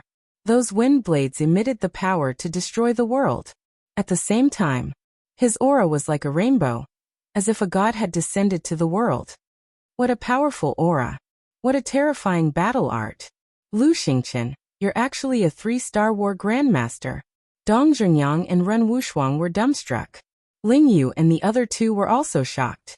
And according to their judgment, the battle art that Lu Xingchen was using now was also a perfect battle art. Lu Xingchen smiled faintly and said, "I don't think I've ever admitted that I'm a 7-star war emperor." Woo-woo. Crash. After he finished speaking, he waved his hand, and the giant storm whistled toward the blood puppets in front. Wherever it passed, the sea rolled and waves of blood surged.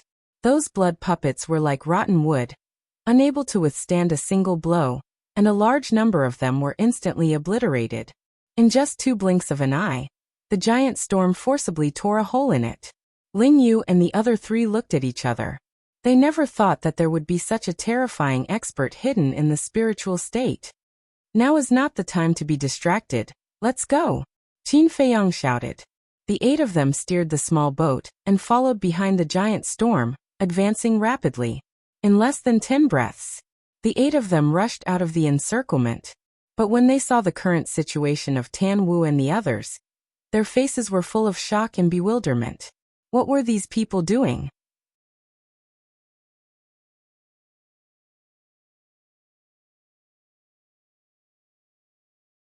Chapter 653. Qin Feiyang waved his hand and said, "Something's wrong. Stop." The 8 boats immediately stopped in unison. At this moment, they were only 50 to 60 meters away from the 100-meter range. The other shore is right in front of us. Any normal person wouldn't stop here. Unless there are other factors. But we can't see their expressions. It's hard to tell. Lu Xingchen frowned. "I can't take it. I'd rather die." Suddenly, a person from Kuanzhou held and turned around. Naturally, the outcome was that he exploded and died. The moment this person turned around, Qin Feiyang and the others captured his expression. His twisted face was filled with pain. His blood-red eyes were filled with despair. Ren Wushuang said, "Could it be an illusion?" "It shouldn't be. Illusions would appear at any time on our way here. They must be the same." But they were able to come here alive, which means that their willpower is not weak. How could they be confused by illusions at this last step? Zhao Yu said. Roar! The blood puppets behind them approached step by step. Qin Feiyang said. We can't delay any longer. No matter what, we can only move forward. But before he finished speaking, an angry roar suddenly exploded. What can mere illusions do to me? The one who shouted was Tan Wu. At the same time, the boat under his feet finally moved and sailed toward the other shore. It's really an illusion. Zhao Yu's gaze trembled. Dong Zhengyang said in a deep voice. And this illusion is very unusual. Otherwise, so many people wouldn't have died here. Those illusions before were just appetizers. This is where the real test is. Are you all ready?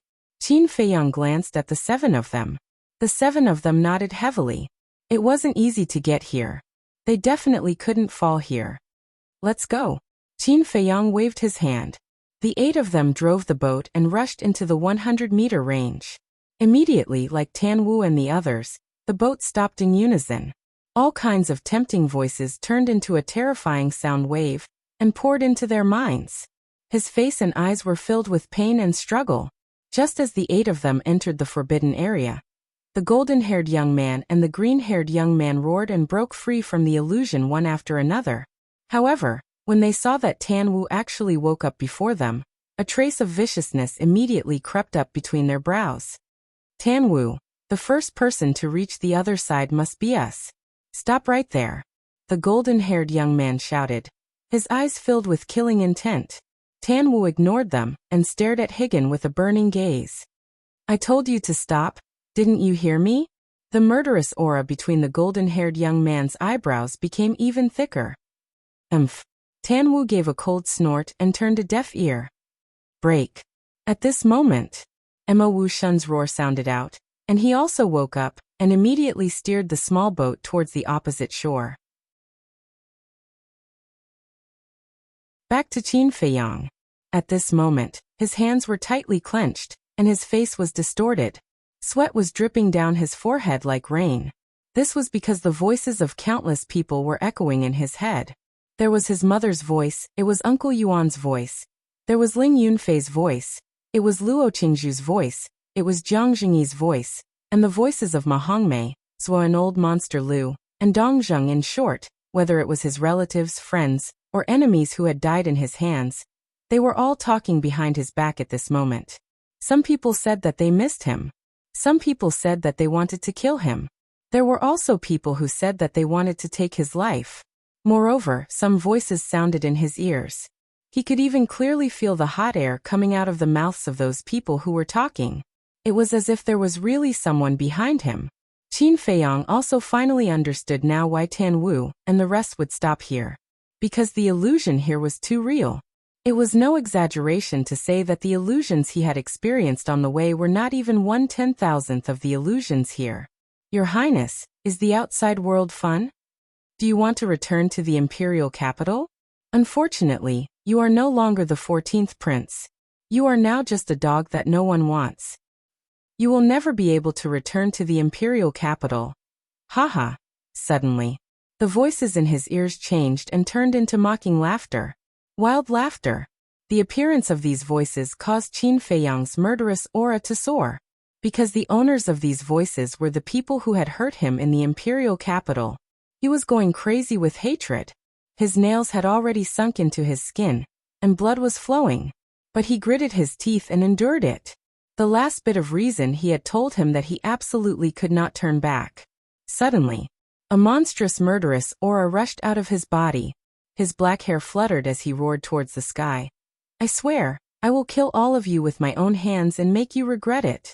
With this roar, all the voices in his ears suddenly disappeared. Who? At this moment, Qin Feiyang's body went soft as he half knelt in the boat. Sweat dripped like raindrops and he panted like an ox. It was really dangerous just now, and he almost lost his mind. However, it was also thanks to the voices of those people just now. Because it was these voices that had completely stimulated the hatred in his heart and his unyielding will, which allowed him to get rid of the illusion. And, this is Qin Feiyang's voice? At the same time, hearing Qin Feiyang's roar, Tan Wu and Emma Wuxian's eyes trembled, as they were all confused by the illusion and could not turn back. Only now did they know that Qin Feiyang had also rushed over. And from the sound, Qin Feiyang seemed to have gotten rid of the illusion. Immediately, Tan Wu's eyes became playful. Once this fiend arrived, there would definitely be a good show to watch. But Mo Wuxian's eyes were filled with killing intent. He absolutely could not let this person reach the other shore. He looked at the blonde youth in front of him and transmitted his voice. The two of you. That roar just now was Qin Feiyang. You have to keep your word. Don't worry with us here, he can forget about reaching the other shore. And Tan Wu, he will definitely die today. A cruel smile crept onto their faces. After a short period of calm, Qin Feiyang finally recovered. He got up and looked at Mo Wuxian and the rest, frowning slightly. Then, he looked at Tan Wu who was about to reach the shore, and a smile crept into his eyes. To be honest, Tan Wu was the first to reach the other shore, which was somewhat beyond his expectations. But it could also be seen that this person's willpower was very terrifying. So the more he looked at this person, the more satisfied he was. He must take him under his command.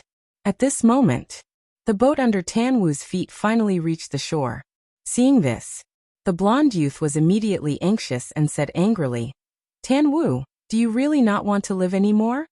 Whether I want to live or not, it's not up to you. Tan Wu mocked without turning his head, and then walked to the bow of the boat without hesitation. The other shore, I'm here. He looked up at the long stone stairs and muttered to himself. He decisively lifted his foot and stepped onto the first step of the stone stairs. Damn it. The blonde youth's face was as dark as water. Want to kill me? Follow me, Tan Wu said without even turning his head. Then he dashed up the stone stairs. Qin Feiyang glanced at the blonde youth with a hint of ridicule in his eyes. Actually, it was not very important whether he was the first to reach the other shore or not. Anyway, as long as he could enter the imperial capital, it was fine. And the reason why these two people were so eager to be first was purely because of vanity. Because, if they could be the first to reach the other shore, then they would have the capital to show off in the future. But what was certain was that Tan Wu had completely angered these two people. A bloody battle was inevitable later. Qin Feiyang retracted his gaze and looked at Ren Wushuang and the rest. The few of them were not awake yet. How could he help them? He lowered his head and pondered. At this time, the blonde youth, the green-haired youth, and Mo Wuxian also stepped onto the stone stairs one after another. Their boat also immediately turned around and returned the way they came. But after the three of them stepped onto the stone stairs, they did not chase after Tan Wu immediately. The blonde youth frowned and said, Do you guys think we can turn back now? I don't know. The green-haired youth shook his head. The blonde youth pondered for a moment and said, Mo Wuxian, turn back and try. Me? Mo Wuxian's face immediately turned green. What? Do you want to die? Do you believe that I'll kick you down now? The blonde youth's eyes flashed. Mo Wuxian, you have to be sure that you can turn back first before we can help you deal with Qin Feiyang. If we can't turn back, how can we deal with him? So don't hesitate, lest you really get kicked into the sea of bitterness. At that time, there will be no hope. The green-haired youth said with a smile. Mo Wuxian was furious. If he had known earlier, he would not have colluded with these two people. But it was too late to regret now. I'll count to 3. If you don't turn back, then don't be ruthless. The blonde youth sneered. 3, 2, 1. The golden-haired youth was counting slowly, but in Mo Wuxian's ears, it was like a talisman that hastened his death. Just as he counted to 1, Mo Wuxian gritted his teeth, closed his eyes, and suddenly turned around, his face filled with nervousness and panic. 1 breath, 2 breaths, 3 breaths, until 10 breaths passed. Mo Wuxian did not show any signs of exploding. He slowly opened his eyes. Seeing that he was unharmed, he was immediately overjoyed and said, I can turn back. The blonde youth was also overjoyed and immediately turned to look at the sea of bitterness. After more than a month, this is the first time we turn back to enjoy the scenery of the sea of bitterness. The blonde youth laughed. Yes. The green-haired youth nodded, and then asked, Mo Wuxian, who is Qin Feiyang? He is. Mo Wuxian pointed at Qin Feiyang, who was in deep thought with his head lowered, and a cold light flashed in his eyes. The two looked over and sized up Qin Feiyang for a moment. and a trace of disdain appeared in their eyes. Isn't he just a one-star battle ancestor? What's the big deal? Killing him is as easy as waving my hand. But isn't he awake? Why hasn't he come up? The blonde youth said with disdain, and then asked suspiciously. Mo Wuxian thought for a moment and said, "This person is a very emotional person. He should be trying to help his companions." So childish. The two of them shook their heads mockingly. Mo Wuxian glanced at the two of them, and there was a trace of worry in his eyes.